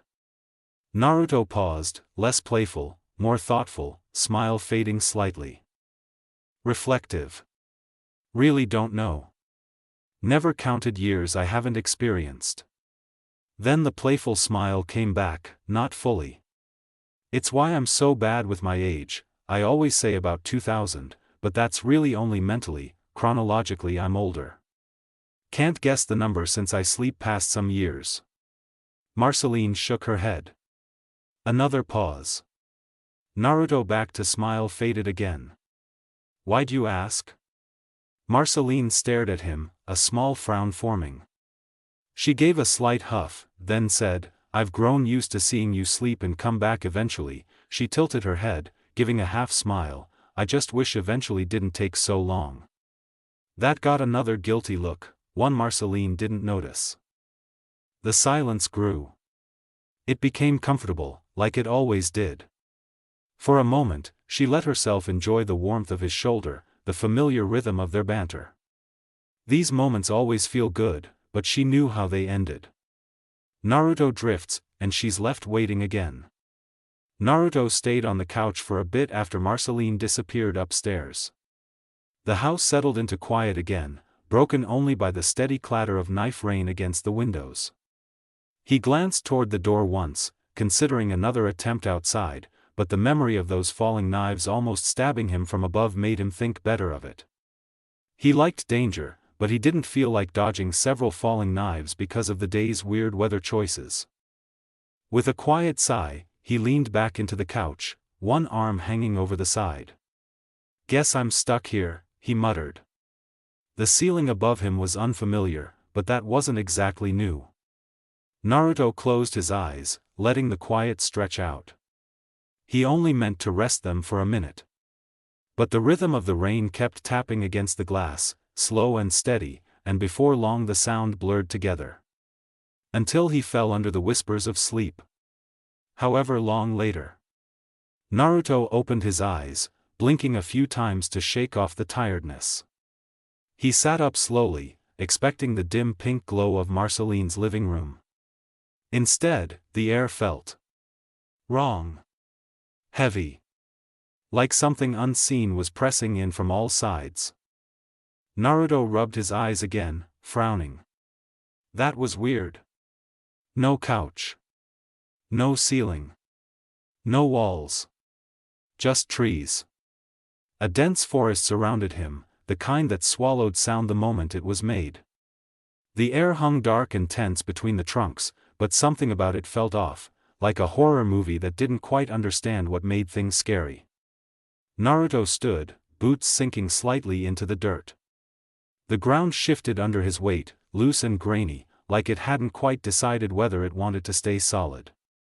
Above him the sky was dark, but thin strips of gray daylight filtered through the canopy. The trees overlapped each other, branches pushing together like they were fighting for space. Naruto slowly turned in a circle. Where was he? He clearly hadn't woken up in Marceline's house, on that couch that was far too uncomfortable for its own good. This felt like Ooo. But different. At least, not the version he'd woken up in a week ago. That one had movement. Color. Chaos. This one felt forced. Bleak in a way that tried too hard. Naruto stepped toward the nearest tree and placed a hand against the bark. Rough. Cold. But something about it felt fake. Not like an illusion. More like something trying to imitate the real thing and missing a detail it didn't realize mattered. Everything's trying too hard, Naruto murmured. The place had atmosphere, gritty. Dark, but it felt filtered somehow. Like looking through an old dusty camera lens. Muted. Sad. Not even scary. Naruto scratched the side of his head. It was weird. Familiar. It looked like early Ooo. It even felt like it. But his senses, and his memory, told him time travel probably wasn't the answer. Still, it wasn't the worst place he'd woken up. So he started walking. He needed to figure out where he was. And more importantly, how far he'd ended up from Marceline's house.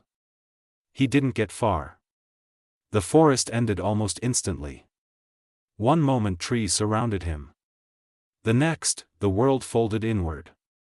Branches twisted together like invisible hands were crushing the scene. Dirt dropped away beneath Naruto's feet while grass collapsed into the ground like gravity had suddenly reversed. The entire forest crumpled in on itself. Then vanished. Naruto stopped mid-step. Now he was standing on pavement. His eyes widened slightly. Then slowly, a smirk crept across his face. A cracked sidewalk stretched beneath his feet, running between rows of old buildings. Real buildings. Not candy houses or crooked huts like the modern era of Ooo had. Actual human homes. Like the old days. Before they were gone. But these were ruined. Walls collapsed inward. Roofs sagged and caved in. Windows were shattered into hollow black frames. Some buildings leaned sideways against each other like they were the only thing keeping themselves from falling. The destruction stretched down the street and into the distance, where a massive city sat broken beneath a gray sky. Smoke drifted upward in slow dark plumes, dissolving into the clouds. And everything was quiet. Too quiet. No wind. No animals. No distant sounds. Just silence. A blank kind of silence, like the world was waiting for something that had forgotten to arrive. Naruto tilted his head slightly. What the heck is going on? A grin slowly pulled across his face. The confusion hadn't faded. But something else was creeping in. Interest. He shoved his hands into his cloak pockets and walked down the street, boots tapping lightly against the cracked pavement. His eyes drifted across the ruined buildings, taking everything in. This was old Ooo. But not quite. Older somehow. He took a few more steps. Then he heard it. A small voice. Faint. Somewhere nearby. Naruto's head snapped toward the sound instantly, instincts kicking in before his thoughts even caught up. He moved silently, leaping onto the roof of a nearby crumbling building. From there he saw her. A small girl sat cross-legged in the middle of the broken street. Messy black hair hung around her shoulders, tangled slightly. Dirt smudged her pale face, and an oversized shirt hung loosely around her thin frame, sleeves drooping past her elbows. Bright red eyes focused on the toy in her hands. A stitched teddy bear with mismatched button eyes and floppy ears. A worn red scarf hung loosely around its neck. The girl moved the toy's arms as she talked quietly to it. Completely absorbed in whatever little story she was acting out. Naruto watched for a moment. The kid seemed familiar. But he couldn't quite place why. And that raised another question entirely.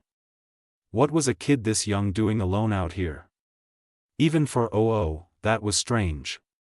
So Naruto decided to ask. He hopped down from the roof, landing lightly behind her. Hey! The girl jumped and spun around instantly, clutching the bear protectively against her chest. Naruto crouched casually in front of her, elbows resting on his knees.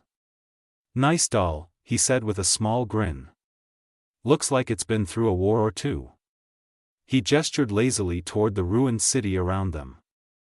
You know where we are? This place is weird. The girl blinked at him, eyes widening. Then she squinted. Who are you? She sounded surprised.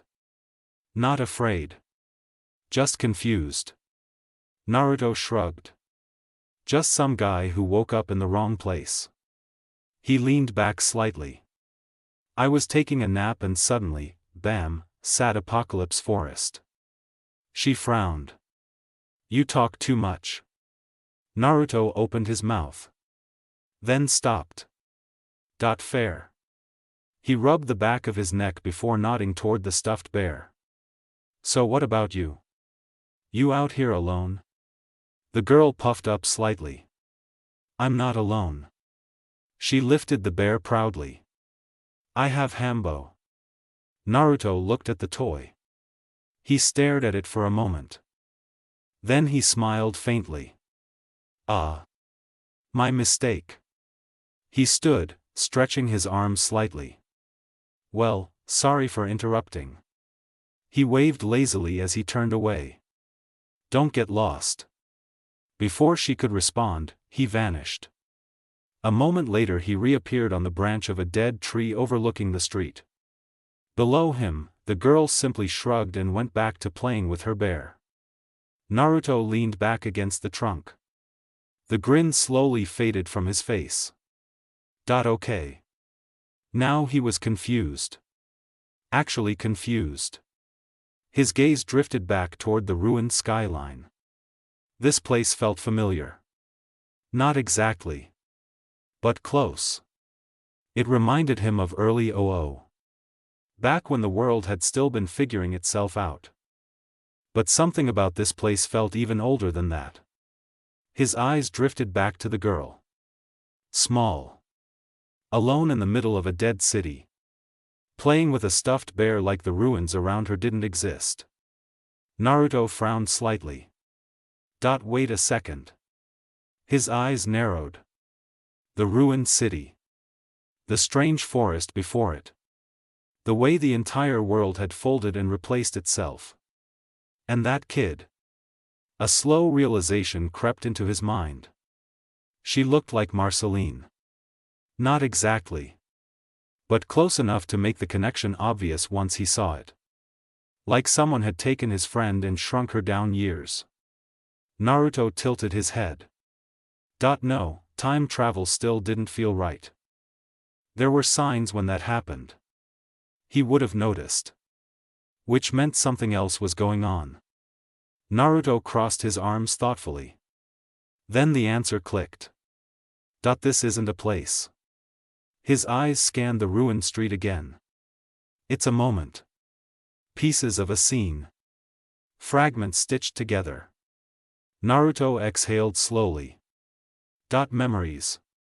He wasn't standing somewhere. He was inside someone's mind. And judging by the kid running around down there, Marceline's mind. That explained the atmosphere. Memories weren't perfect recreations. They exaggerated things. Made them darker. Sadder. More dramatic than they really were. Naruto pushed himself off the branch. Well, that's weird. But it also meant getting out should be easy. A small flare of chakra and something moved. Naruto froze. His head turned slowly toward the deeper end of the ruined street. There. Movement. A small creature made entirely of shadow sprinted across the pavement. A round, fluffy shape about the size of a small dog. It looked vaguely like a squirrel. Despite being made of darkness, it somehow looked adorable. Naruto's eyes lit up instantly. Oh, that's interesting. The shadow creature noticed him watching. Then bolted. Naruto grinned. Oh no, you don't.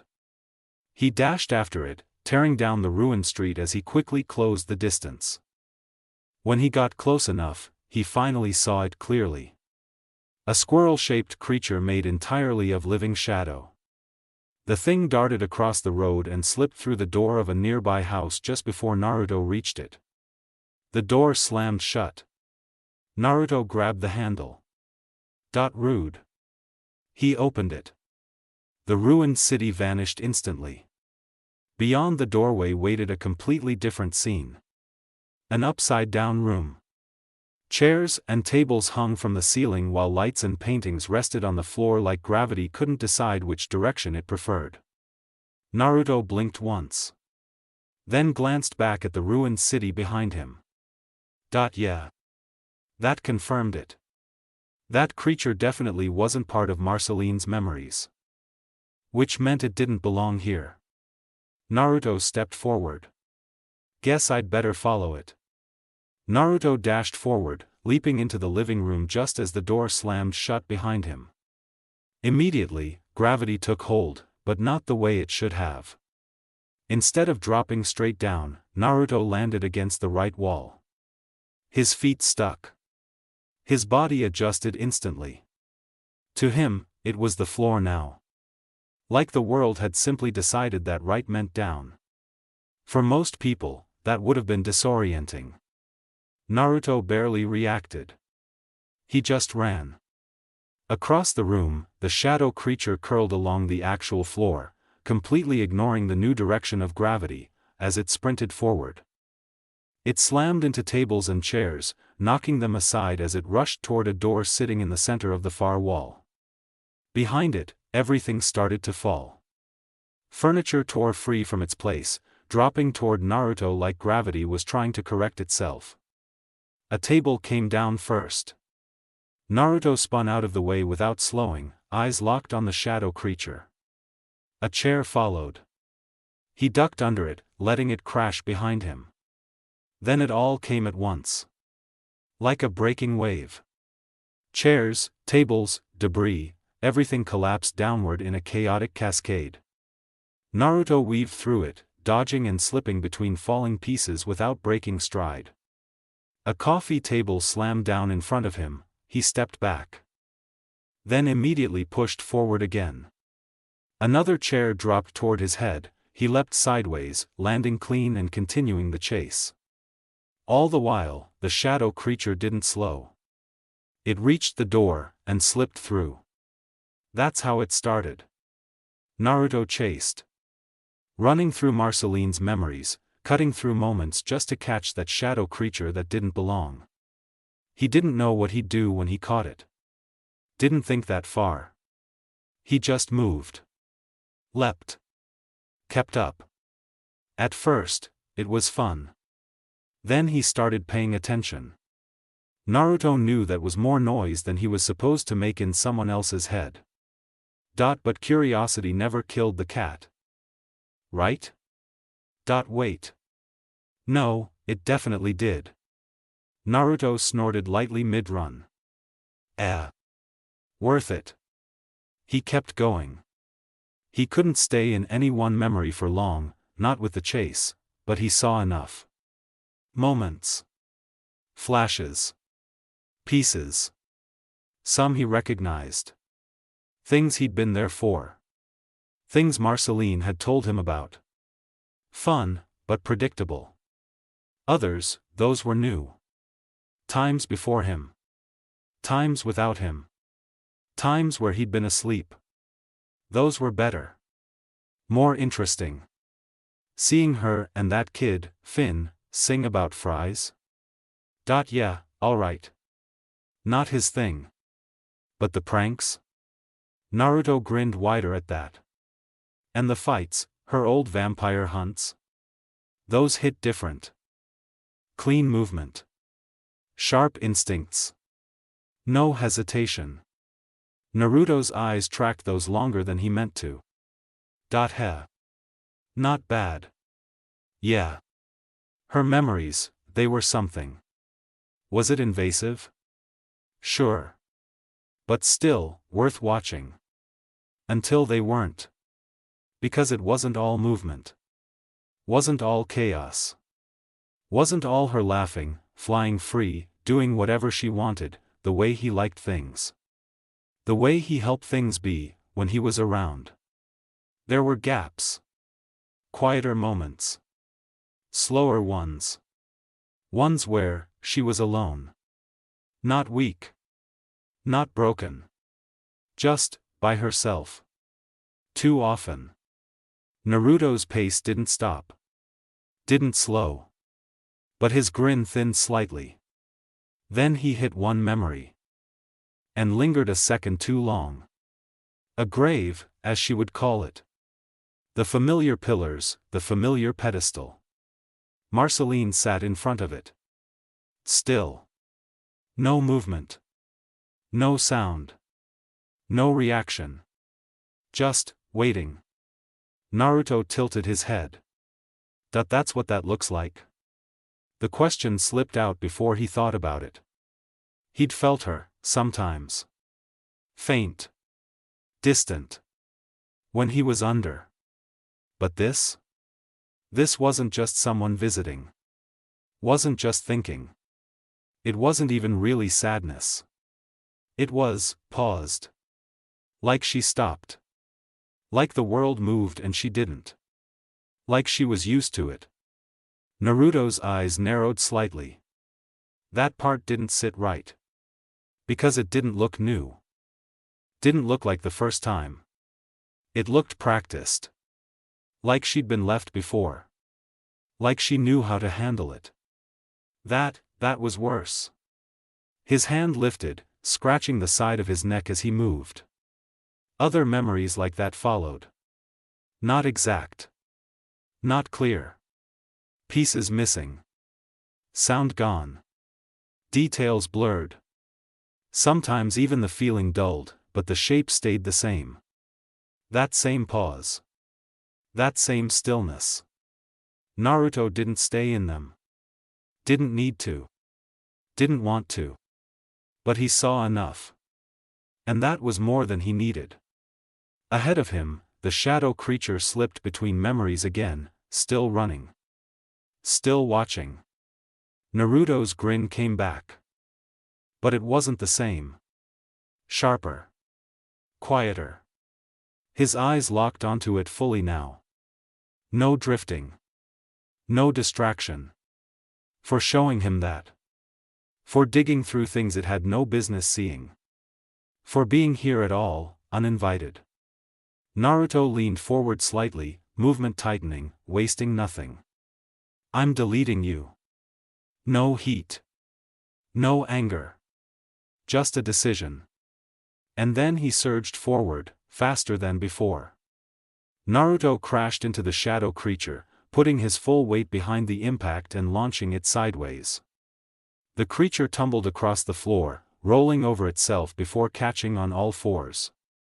It twisted toward him instantly, locked in, sturdy, guarded, its attention snapping fully onto Naruto.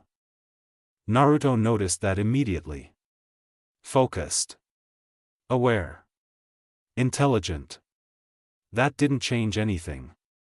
Well. It made him think for a second. Why was it here? What was it running for? If it had been running from him, it would have kept going the moment it landed. But it didn't. It stopped. Turned. Ready. So it wasn't fleeing. It was looking for something. Something inside Marceline's head. Naruto exhaled lightly. Didn't matter. He'd already decided what he was going to do with it. Now he just wanted the full story. He landed calmly on the wooden floor, posture loose even as his body lined itself up for a fight, hands slipping into his cloak pockets like this was casual.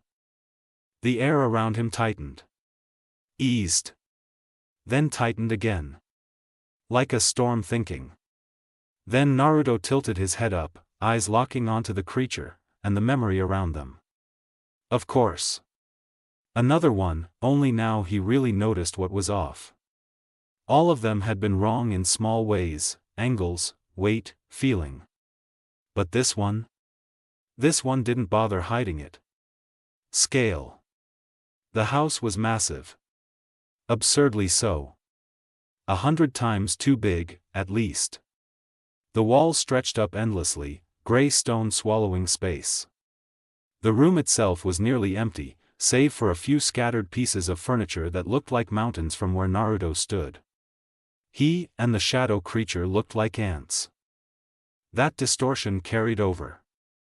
Marceline stood in the center of the room, about the same age as she was now, but not quite. Something about her felt earlier. Less settled. And in front of her, Naruto's eyes narrowed slightly. Someone new. Gray skin. Pale, but not like hers. Rough clothes, black, worn, careless.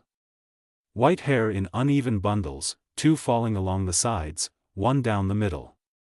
The rest shaved clean. And on his shoulder, the shadow creature. Same size. Same shape. Unaffected by the distortion. Naruto's gaze flicked between them once. There was a connection. The guy smirked. Naruto didn't even need context for that kind of smirk. Yeah. That's an asshole.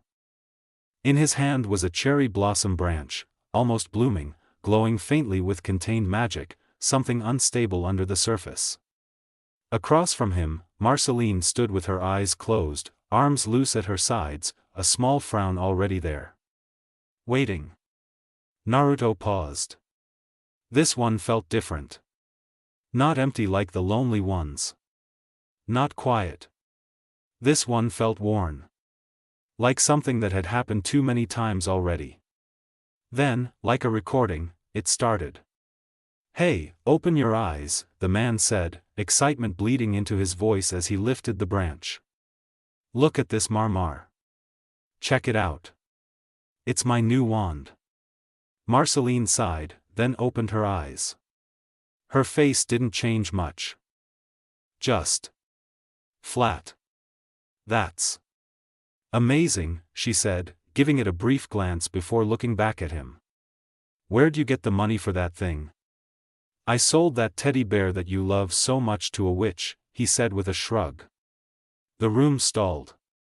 Then snapped. Marceline froze. Not slowly. All at once. Her face drained, eyes widening, confusion hitting first, then realization right behind it.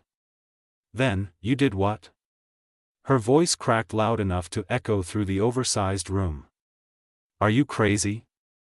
That was my favorite thing in the whole world." She stepped forward, fists tightening at her sides, glare locking onto him hard enough to cut. He didn't move. Didn't even flinch. That's why it's so valuable, he shot back, dismissive. Great for potions, genius. Then, like it wasn't enough, he flicked the wand. A small ghost spilled out of the blossoms, floating lazily between them. You're not a genius. The chant was light. Almost playful. That's what made it worse. That was it. Marceline broke. Not slowly. Not dramatically. Just, cracked. Like something that had already been split too many times. Tears hit all at once, no warning, no build. Her shoulders tensed, voice shaking as she forced it out anyway. That's the last straw, Ash, she said, wiping at her face like she could keep it together if she just moved fast enough. That's it. You're a jerk, and you ruined my life. Ash blinked, thrown off for half a second. But not all of it, right? Wrong thing to say. It's over, you psycho. It tore out of her. Loud. Raw. Final. Then she turned and walked. Didn't hesitate. Didn't look back. Her footsteps slammed against the oversized floor, echoing as she passed straight through Naruto and the shadow creature, growing louder, then fading, then gone completely when the door slammed behind her. Silence dropped over the room. Heavy. Still. Paused. Silence dropped over the room. Heavy. Still. Paused. Naruto played the scene through his head. Once. Twice. 3 times. Understanding came quick. The hurt. The pain. The disappointment. He cared about Marceline. More than he let himself think about. So after watching that, along with everything else, something began to boil. I wonder, he said aloud, voice quieter now, stripped of its usual play, what else happened while I was gone? His eyes shifted. Back to the shadow creature. Right as the world around them broke. Light swallowed everything. White. Blank. Gone. No room. No memory. No past. Just space. Empty. That made it easier. The creature stiffened instantly, lowering on all fours again. Its body tightened, gaze sharpening into a glare as it locked onto him. No more running. No more hiding. Just instinct. Fight or flee. Naruto tilted his head slightly. Yeah, he muttered. That choice isn't yours. The air changed. Not all at once. Not violently. Subtly. Like something had already decided to happen, and the world was just catching up. You know, Naruto went on, almost casually, I liked you better when you were running. The creature tensed harder. Naruto finally looked directly at it. And smiled. Not wide. Not playful. Sharp. Knowing. His voice didn't rise. Didn't crack. Didn't carry anger the way it should have. It settled. Controlled. Cold. I followed you through her head, he said. That's on me. A step forward. Soft. Measured. I saw things I shouldn't have. Another step. The air dipped. Cold creeping in at the edges. That's also on me. The creature snarled, claws digging into nothing. Naruto didn't stop. But. One more step. The pressure hit. Not heavy. Not crushing. Just. There. Everywhere. You were looking for something. Another step. Closer. That's on you. The grin pulled tighter. Edges sharpening. You're tied to that guy we just saw. Another step. The space around them started to distort slightly, like it didn't want to hold what was building. That's also on you. He stopped. Not far now. The creature didn't move. Couldn't. Something in the air had already taken that option away. Naruto's head tilted slightly. Eyes locked. Clear. Certain. And that leaves one thing. A pause. Not empty. Tight. Like the moment before something breaks. That man. His voice dipped lower. Dot made her cry. Something shifted. Not outside. Inside. Naruto's eyes widened slightly, not in surprise. In realization. In focus. And his grin came back. Smaller. Sharper. Wrong. That alone. He exhaled lightly. Dot is enough. The ground cracked. Black energy didn't flare. It spilled. Slow at first. Like liquid seeping through broken space. Then, it surged. Violent. Hungry. A flood of dark power tore upward from beneath him, twisting and folding over itself like something alive. It filled the empty white, staining it, swallowing it, turning space into something thick, something that pressed back. The air became suffocating. Acidic. Heavy in the lungs despite neither of them needing to breathe. It wasn't heat. It wasn't cold. It was consumption. Like everything in reach was about to be eaten. Naruto didn't move. Didn't rush. Didn't lunge. He just stood there, at the center of it. Watching. Waiting. Deciding, let's see, he said softly, almost curious now, what you break into first.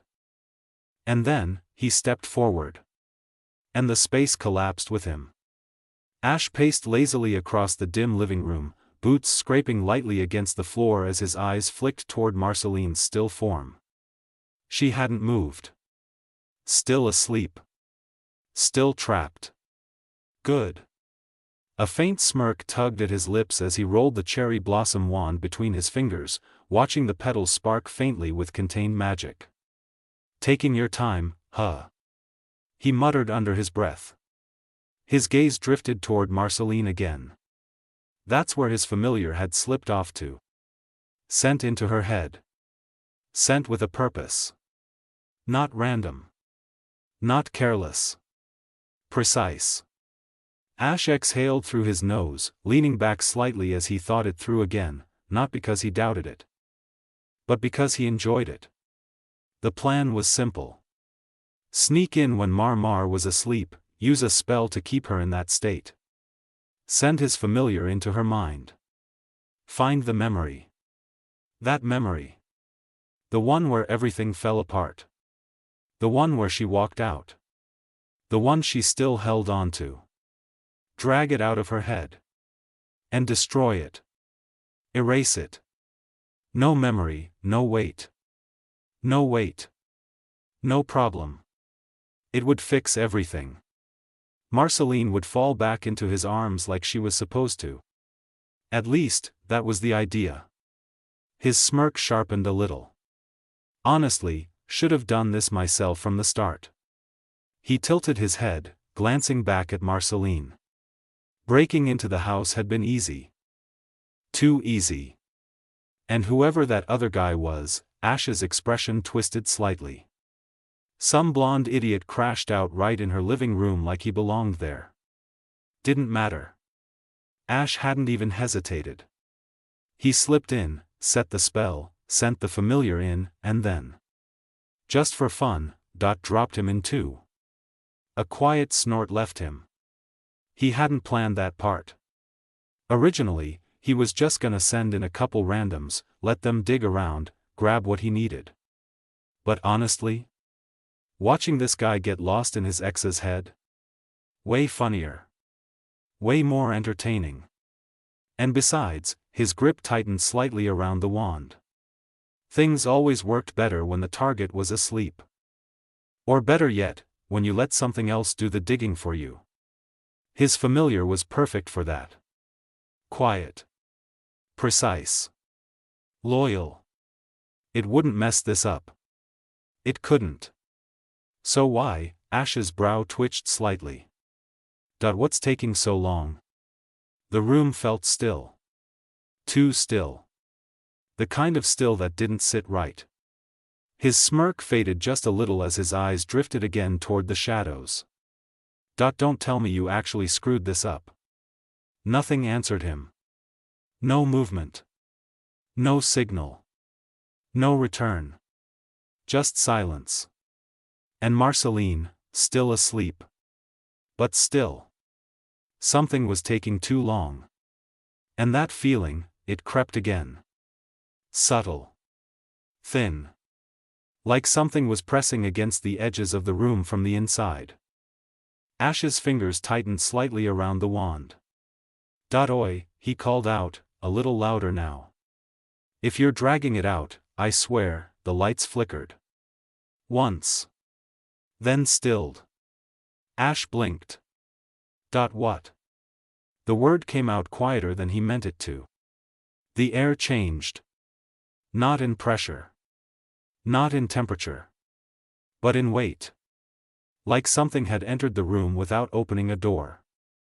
Ash's eyes snapped toward the center of the living room. Nothing. Still. Empty. Then, a shadow shifted. Not on the wall. Not on the floor. In the air. Like something was peeling itself out of nothing. Ash stood slowly, wand lifting without him thinking about it. Hey. No response. The shadow stretched. Expanded. Not outward, downward. Like it was sinking into the world while also rising out of it. Ash's grip tightened. That's not funny. The cherry blossoms flickered. Dimmed. Then, went still. The shadow breathed. And then he saw it. Not fully. Not clearly. Just, a shape. Tall. Wrong. Edges not lining up right, like his eyes couldn't decide where it started or ended. And then, a smile. Crooked. Too wide. Not bright. Not playful. Sharp. Ash froze. His body didn't listen. Didn't move. Didn't react. Because something in his head, something old, something instinctual, was screaming at him to stay still. Don't move, don't speak. Don't. The thing tilted its head. Slow. Curious. Like it was looking at him, really looking at him. And Ash realized, he couldn't see its eyes. But he could feel them. Locked on him. Pinned. Measured. The room dimmed further, shadows bleeding into places they shouldn't reach. The corners of the walls stretched longer. The ceiling felt higher. Farther. Like the room itself was trying to get away. Ash swallowed. What the hell are you? The question came out thin. Small. Wrong. The smile shifted. Just slightly. Like it appreciated the effort. Then, it moved. Not forward. Not stepping. Just, there. Closer.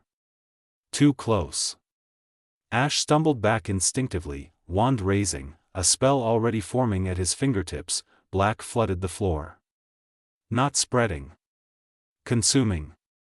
It crawled up his legs instantly. Cold.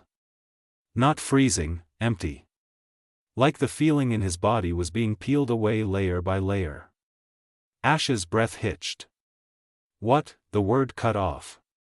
The darkness climbed higher. Waist. Chest. Arms. His spell fizzled before it could even form, the magic snuffed out like it had never existed. His fingers twitched. Didn't move. Didn't respond. The thing leaned in. Close enough now that Ash could feel, not breath. Not heat. Just, presence. Overwhelming. Ancient. Hungry. That crooked smile widened just a fraction. And a voice, low, calm, almost curious, slipped through the dark. Found you. Ash's eyes widened. For the first time, fear. Real fear. Not annoyance. Not irritation. Not ego. Fear. What is, the darkness surged.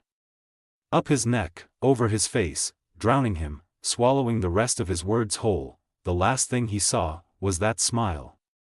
And the last thing he felt, was himself disappearing into it.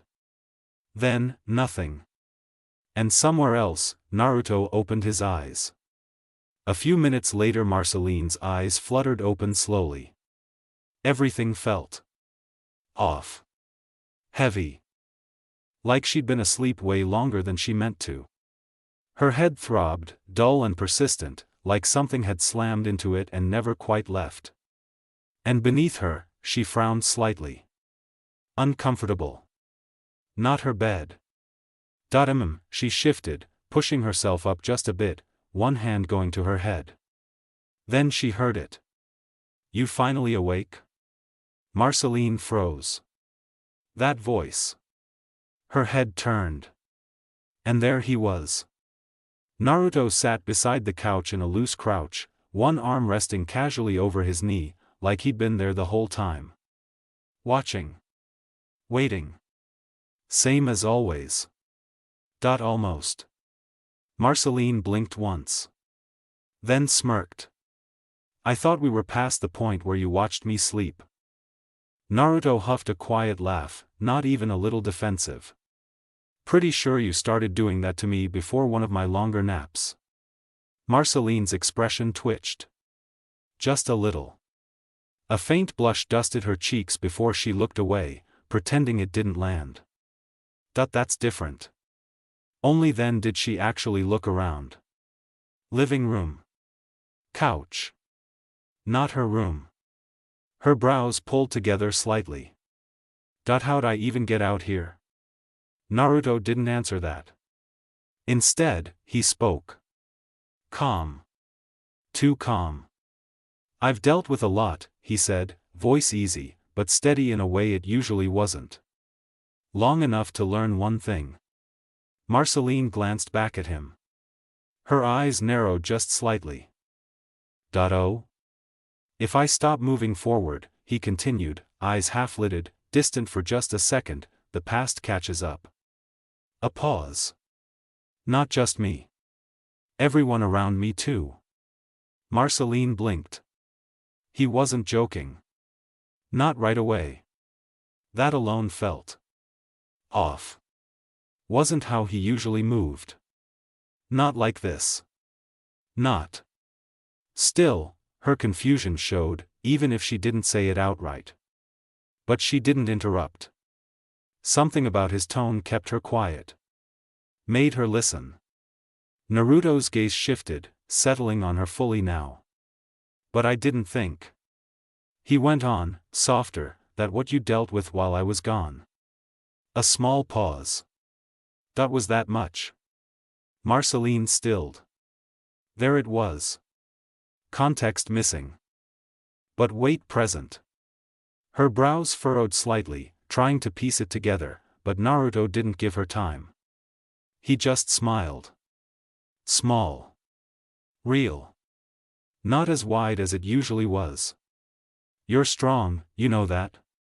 That hit weird. Marceline blinked again, caught off guard. When was the last time he said something like that?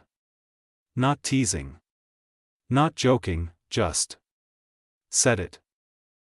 And, Naruto added, scratching the back of his head slightly, almost casual again, sorry.